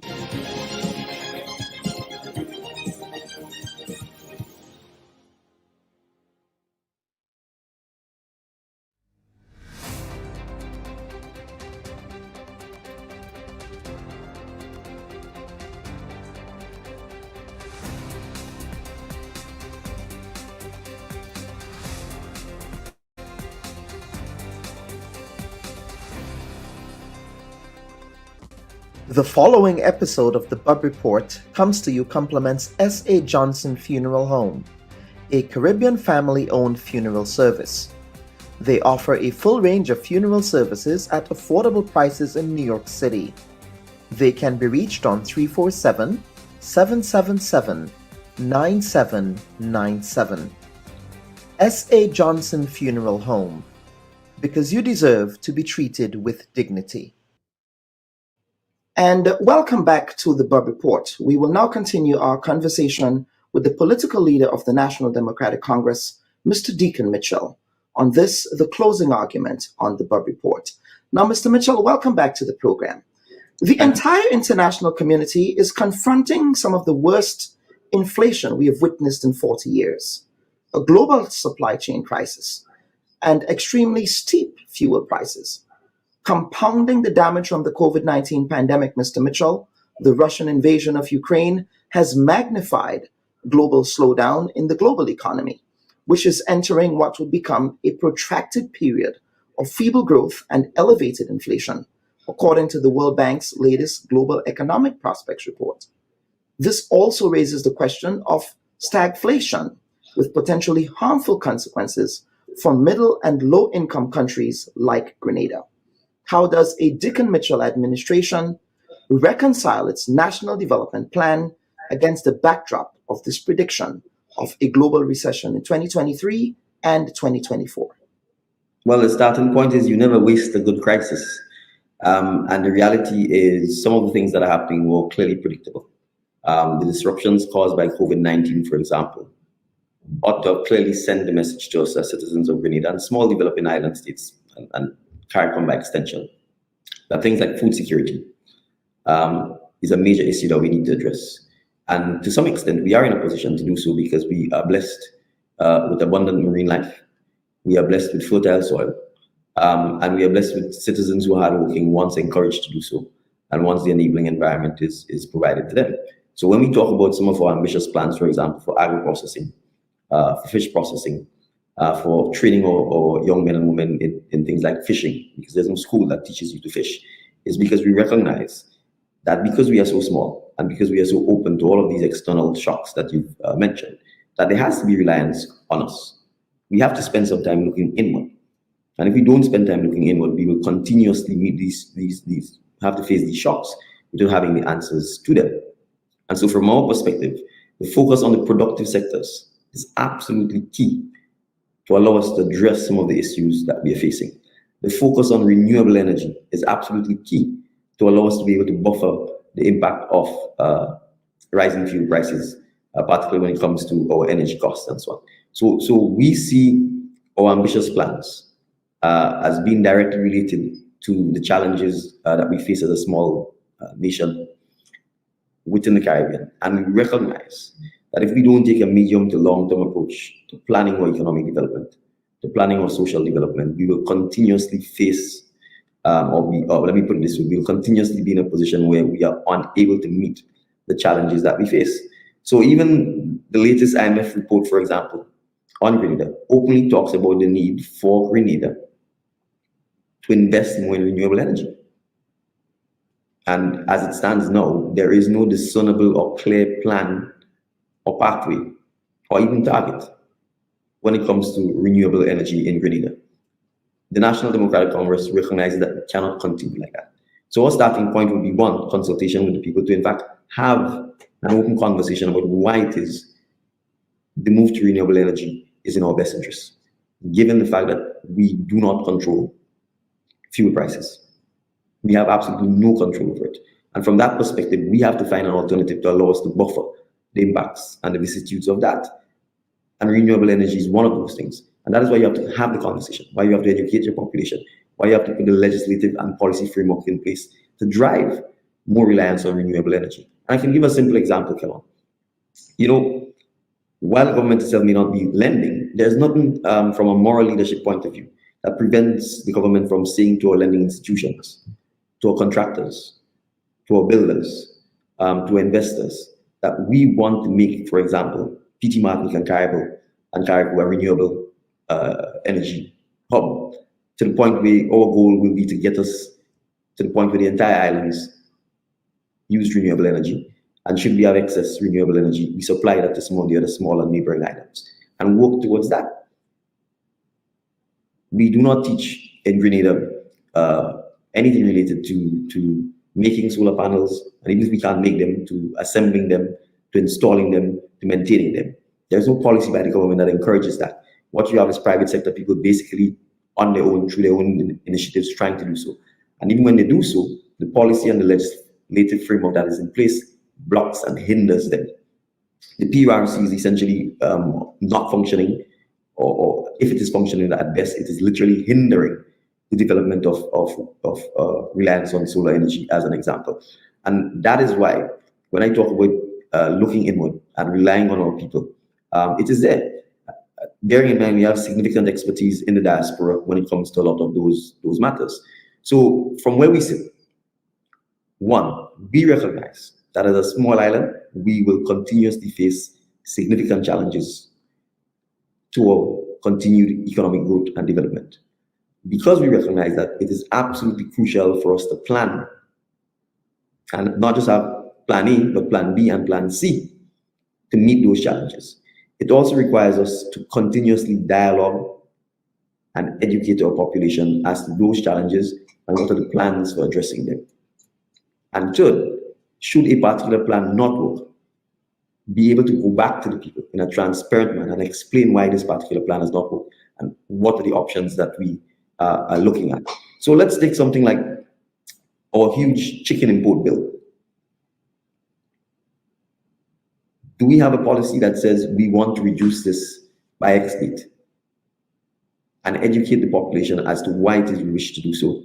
What is the target we are all aiming for? And then involve our population in how we get there, including our businesses that import the chicken, right? Because I recognize if someone says, okay, the target is to reduce the importation on chicken, someone may say you're attacking my business. So the question then is, what is the alternative to ensure that you, the importer of chicken, becomes part of our domestic chicken growing and production aspect, so that you in fact can transition from importation to being part of the domestic supply where we in fact can grow our chicken. Barbados to a large extent is self-sufficient in its chicken production. St. Lucia has been able to continuously over the last several years reduce its importation of chicken and grow its domestic production of chicken. Where is Grenada? Why are we not there? What can we learn from those islands that we need to implement to ensure that we can do the same? And that's what I'm talking about. And I've made this point repeatedly, Kenan. For a small island, it is perhaps even more important to plan and to have more than one plan to meet our development goals and to engage in a national debate and a national consensus on that. Because one of the things we have to be able to do in Grenada is, as a country, agree that these are our national goals. These are our plans. And regardless of changes in government, or how we get there, that the goals, the objectives remain the same. I would not think, for example, I hope not, that an NNP administration or NDC administration will debate that reducing our chicken importation bill is a desirable thing. I would not think we'd want to disagree that we should set those targets and work towards them. We may argue over how we get there, and that's fine, because we want the competition with ideas. But for us not to be in a position where, as a nation, we do not even have a discussion about what our national goals are, what our development goals are. It's crazy. And it will continuously put us in this position where we are not going forward. And that is the challenge we face. So from where I sit, it is that new dispensation. It is that recognition that our model of political development has not progressed Grenada, in my view, and I think in the view of the National Democratic Congress, and I would dare say I think most Grenadians, to the position where we ought to have been as a nation. We have three more questions, because we appreciate your hectic schedule. You've made healthcare, poverty alleviation, and housing signature issues on your party's platform. Yes. What, Mr. Mitchell, about the incumbent's approach to healthcare do you think is lacking? And how do you plan on funding improvements to the healthcare infrastructure, notwithstanding, as I said before, the tightening fiscal space Grenada now confronts? Well, it's difficult for me to say that there's any discernible approach that incumbent has to healthcare. I really can't see it. It's sad to think so, but I almost feel as if there really is no approach. Where we sit, it is clear that primary healthcare and preventative healthcare has to become the center of our approach to the delivery of healthcare services in Grenada. And that also requires significant education of our population. And in my view, those things don't require financing. So encouraging our population to exercise, for example, doesn't require financing. Encouraging our men in particular to drink less and exercise more and engage in healthier lifestyles does not require significant financing. Educating our population about our diet and what is appropriate and inappropriate does not require financing. So that's the starting point. Grenada has ridiculously high rates of chronic diseases, lifestyle diseases. In other words, all lifestyle is directly contributing to a healthcare crisis. And it requires us as citizens to understand that, and it requires us as a nation to roll out, back, and encourage and support policies that will address that. So that's one. Two, it is absolutely critical that healthcare be provided at the community and village levels. And hence the reason why we focused on ensuring that we can get the services at the primary, at the village and community levels, and that there is 24-hour services in those particular instances. We do accept and recognize that to provide 24 healthcare services in those instances does require a funding element of it. But our position is oftentimes this simply requires a realignment of the existing budget, because everything is geared towards St. George's. And that in and of itself makes it more expensive in our view. So what we want to be able to do is to put the healthcare service in a situation where the national or central hospital is a last resort, and that we can equip our medical clinics or polyclinics to a standard where it can handle the bulk of the issues that would arise from our citizens being ill or unhealthy. We also want to leverage technology, Kellon, and I've talked about the need to digitize all medical records in Grenada, because we think if we do that, it allows healthcare services, for example, telemedicine, to be provided. It allows us to rely on the expertise of Grenadians in the diaspora who are experts or consultants in particular areas of healthcare, so that they can assist without having to jump on a plane or fly to Grenada, etc. We have St. George's University. We have not leveraged that, in our view, to any significant degree. Let's just take the alumni. Well, except the administration would say that they have engaged in productive partnerships with the SGU. They recently signed a recent agreement with them. So that would be the counter argument there. No, but I'm talking specifically in relation to delivery of healthcare services to the citizens of Grenada. Okay. Right. And I'm sure you're familiar that as in 2008, the NDC government had made significant strides towards the establishment of a teaching hospital here. That in and of itself would have placed Grenada in a position where a lot of the actual more critical and complicated or sophisticated services that are required would be available to Grenadians. And had this project continued and been brought to fruition, we would be looking back 5, 6, 7 years and recognizing the value and the utility of it. So that's also another aspect, and it's related obviously to tourism as well, because let's not forget, we are providing SGs essentially is health tourism. The citizens, the students are coming to Grenada, they're living in Grenada, they're spending money in Grenada. And that's, to a large extent, the kind of mainstay tourism that you want, that truly drives development, as opposed to the traditional short-term vacation type development. Had we had a teaching hospital, students were likely to spend an additional 2 years here, which means more revenue for Grenadians, more investment in Grenada, more visits by their parents, friends, loved ones, etc. So that's the kind of long-term approach we want to take. But the truth is this: significant members of our diaspora, for example, particularly when they retire, would like to return home, but they're not going to come because of the lack of adequate health services. If we address this, it allows them to come back. It allows them to bring back the wealth, to bring back the ideas, to bring back the creativity that is now sitting in a bank in Toronto or New York or London or wherever they are. And so there's a direct link between, in our view, the growth of Grenada, the development of Grenada, and our healthcare services. And the same applies to traditional tourists. If we don't have healthcare services at the level that we require, tourists are less likely to come, particularly older tourists who have the wealth that is required. But we can even be more ambitious, because I always say this, when people go on vacation, they themselves tend to be more ambitious. You can only look at places like Colombia or Costa Rica, and you can see how, for example, cosmetic surgery is big business because many tourists travel, and when they travel, they do a tummy tuck or they do this tuck or that tuck. And that's the kind of thing that we need to be aiming for, if for no other reason that Grenada is paradise. And if ever there is a good place to recover from any sort of medical procedure or medical operations, we have the beaches, we have our rivers, we have our waterfalls, bird watching, you could name it. We have the nature, we have the fauna, we are a peaceful society. And certainly those are some of the advantages that we can take care of. So we think there's a direct link between our health services, the funding of those services, and Grenada's overall economic development. And perhaps I should just add this point. We have not talked about national health insurance. We also certainly think that's the component we should vigorously explore. And it doesn't have to be, again, driven purely by the government. You know, education is key. We have a lot of health insurance companies in Grenada, private insurance companies, and that's one aspect that I certainly think we would want to explore as well, to incorporate them in that process, to offering, particularly in the case of private employers and private employees, an option for employees to be able to purchase health insurance that allows them to meet the costs, particularly critical and major surgery costs when persons are ill.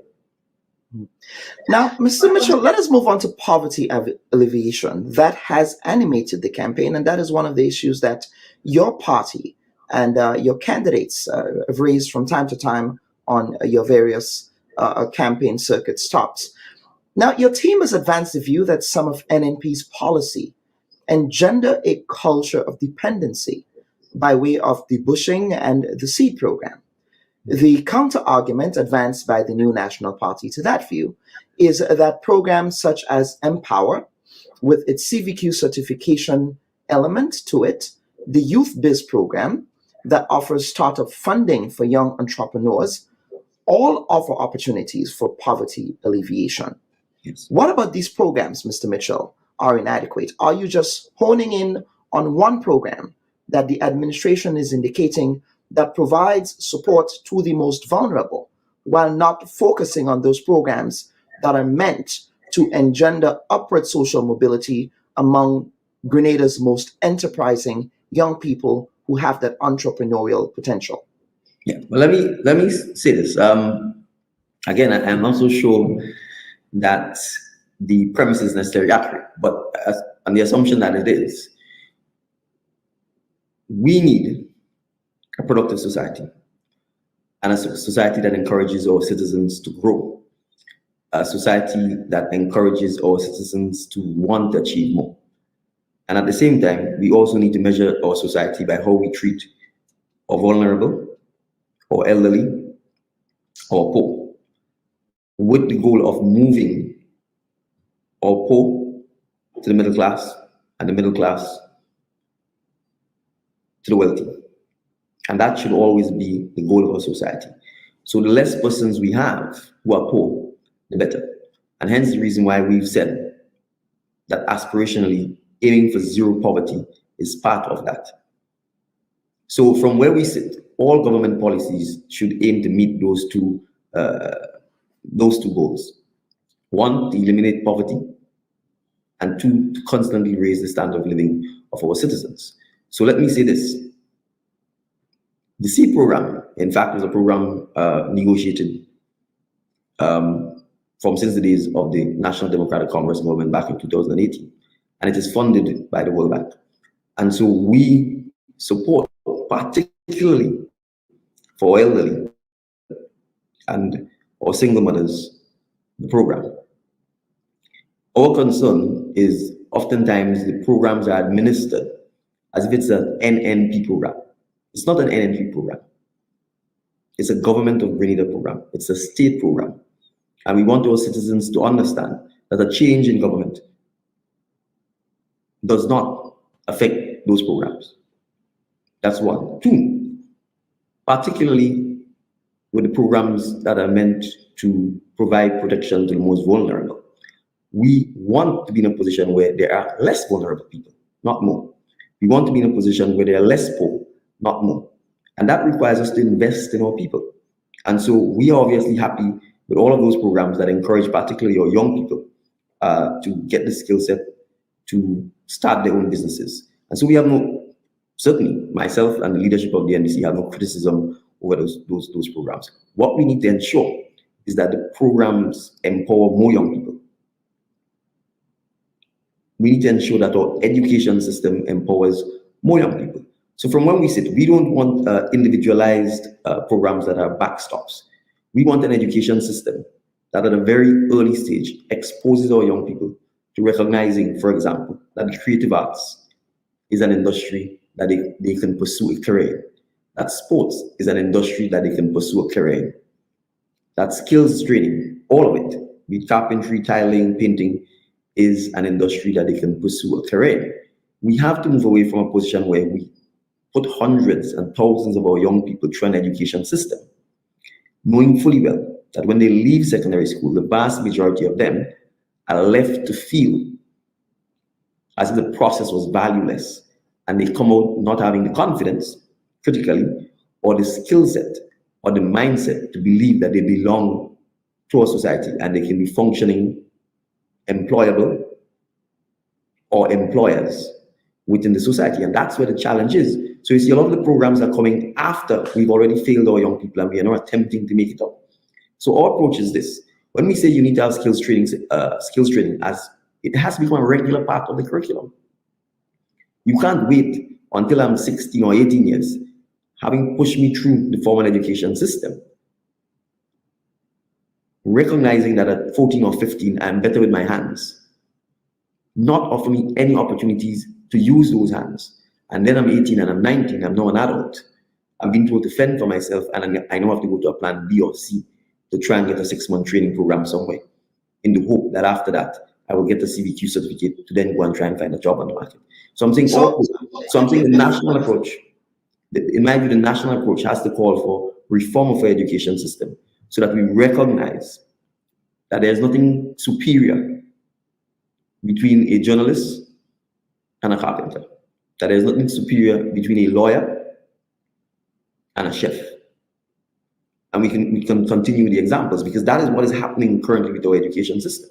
And then finally we add this, our education system has to be pulled into the 21st century so that we start adding the skill sets that will allow, again, our young men and women to exploit the digital economy.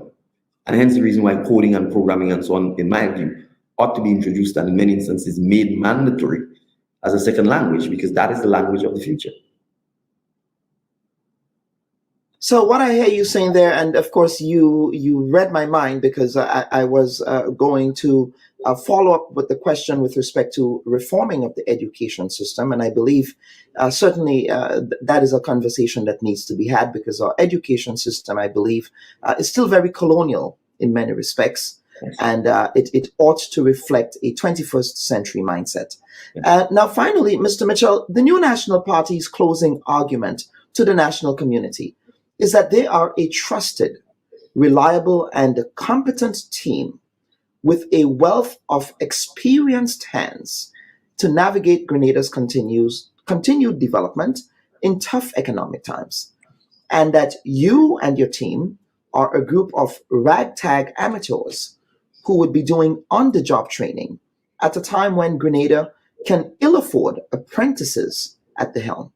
Mr. Mitchell, I now want to offer you the opportunity to present your closing argument here on the Bubb Report to the national community. Yes.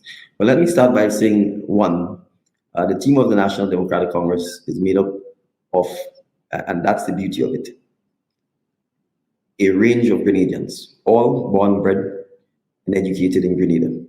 Our age range starts from the 20s to the 60s, comprised of persons from different sectors of our society, from businessmen, professionals, public servants, retired public servants, young persons, entrepreneurs, who are all committed to the future growth and development of Grenada, who've all chosen to come out of their comfort zone, to come out of their private lives, to serve the people of Petite Martinique, Carriacou, and Grenada. We are successful in our own private lives. We will bring the same energy, the same creativity, the the same vigor, and a vision, critically, for Grenada that the incumbent and I dare say political parties over the last 40 years have not brought to Grenada. We recognize the importance of planning. We recognize the importance of working with a plan. We recognize the importance of consulting with our citizens as part of that process. And we recognize that Grenada needs to be galvanized into a dynamic, creative, people-centered nation. And so we are satisfied that the improvement, the forward movement that Grenada needs lies with the National Democratic Congress team. The challenges that we face are not going to be met by an argument of safer hands. Because if you look at the state of Grenada, there is nothing safe about the state of our roads. And I use that as a simple example. There is nothing safe about the decision-making process that takes place in Grenada. There's nothing safe about the transparency or the lack thereof that takes place in Grenada. And a simple example, $161 million of our money was paid to WRB to reacquire Grenada, the majority shares in Grenada. And up to date, there has been no disclosure as to where those funds come from. I'll give you another example about the decision-making quality. The Koana Bay Hotel site is closed, and the people of Grenada are facing another arbitration where potentially millions of dollars again are going to have to be spent by the people of Grenada because of the decision or the lack of quality decision-making. The road in Emilyn is impassable,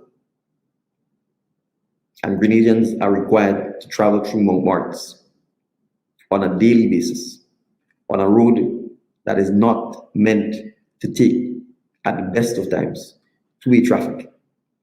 And yet still, that is what our citizens on the West Coast have to deal with every single day. So there's nothing safe about how the incumbent has managed the affairs of Grenadians over the last 9.5 years. I can assure Grenadians that a Dickon Mitchell-led administration remains committed to people-focused, people-centered, and consensus building to move Grenada forward. We have set out in significant detail our vision, the plans, and the ambitions for Grenada. And I think the distinguishing feature here is this. The National Democratic Congress is aspirational. We, as citizens of Grenada, deserve better. We demand better. And we should, and the National Democratic Congress aspires to deliver better. The incumbent, on the other hand, is actually telling you, you should stay where you are. That improvement is not possible. That growth is not possible. That dynamism and change is not possible. And that is not who we are. We are a people who have always aspired for more, who've always aspired to better, who've always accepted that not because your mother didn't go to secondary school, you should go. It has always been the other way around. You should aspire, and your mother will encourage you to aspire. And there's one generational issue we need to recognize here. The current leadership of the incumbent comes from a particular generation. They ought to be encouraging Grenadians. They ought to be encouraging Grenadians to say, we have mentored another generation of Grenadians to lead this country forward. Except he's saying that he is building a bridge to the future that includes a lot of people that he has mentored. Mr. Bubb, the incumbent has repeatedly Dr. Bubb, but Dr. Bubb. Go ahead. Very good. Yes, doctor is testimony to your hard work. Mr. is simply gender-based. Dr. Bubb, yes, and merit is always more important. Dr. Bubb, the incumbent has said publicly, repeatedly, that he has not seen anyone within his own organization to take over his leadership. But I'm saying ignoring his own organization. The more fundamental point I'm making here is that as Grenadians, we should always be aspiring to ensure that we push the next generation of Grenadians to do better, to improve upon our own performance, and to encourage them and push them along. And that is the difference. And the National Democratic Congress has demonstrated through a democratic process that it has withstood the test of time, notwithstanding the many challenges it has gone through. And it has been able to allow the next generation of Grenadians to come through its ranks, to take up the leadership mantle, to excite the nation about the future prospect of Grenada. And we are doing so with homegrown Grenadians who have chosen to stay home to fight for Grenada and to fight for Grenadians. And that is ultimately what the National Democratic Congress stands for. That, we believe, is what Grenadians want.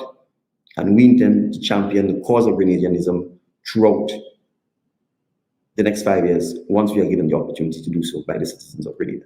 So since you asked me to make my closing argument, I can't end without therefore asking the citizens of P.T. Martin, Carrick, and Grenada to go out, enjoy and engage in your civic duty, enjoy and engage the God-given sacred right to vote, and to vote with a free conscience. No one, let me repeat this, can intimidate you, and you ought not to allow anyone to intimidate you. Vote your conscience.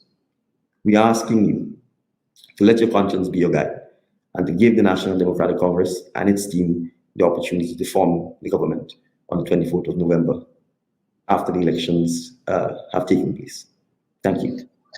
Thank you, Mr. Dickon Mitchell, the political leader of the National Democratic Congress.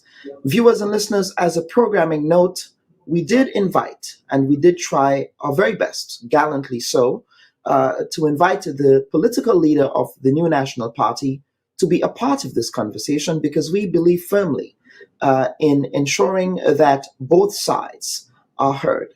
And we thank Mr. Dickon Mitchell and the National Democratic Congress for agreeing to this final interview, notwithstanding and appreciating his hectic campaign schedule. But we were hoping that the political leader of the new National Party would have been part of this conversation as well, because we believe that Grenadians ought to hear from their leaders on a neutral platform.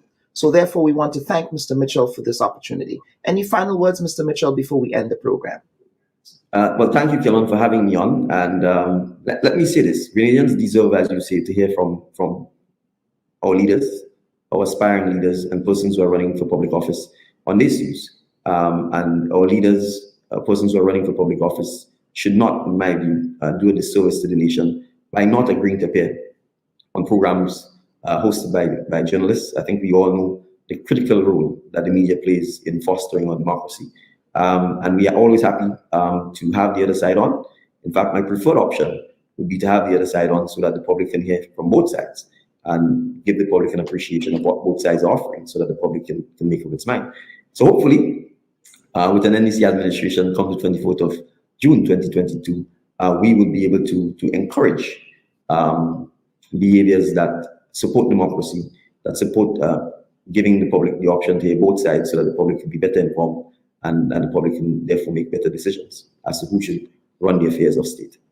And my personal commitment here, Mr. Mitchell, is that I would be as critical with a potential NDC administration as I am with this current incumbent NNP administration, because I believe the role of the Fourth Estate is to hold the powerful accountable.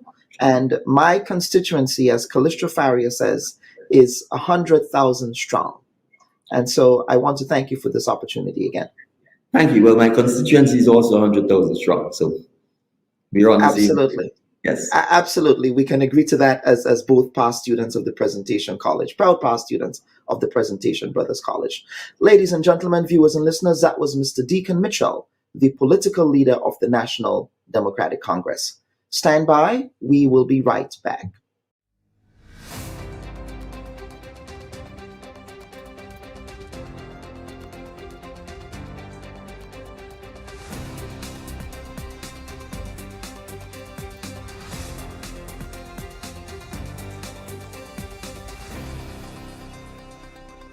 Why would we have ambassadors representing the state that do not understand clearly what their terms of reference are? To the cards that I have drawn that I am the minister at this point in time.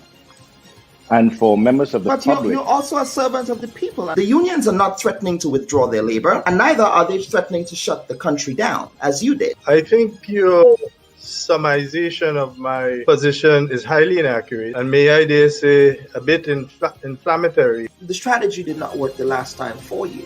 So what would make this? Well, you're assuming that we're doing the same strategy.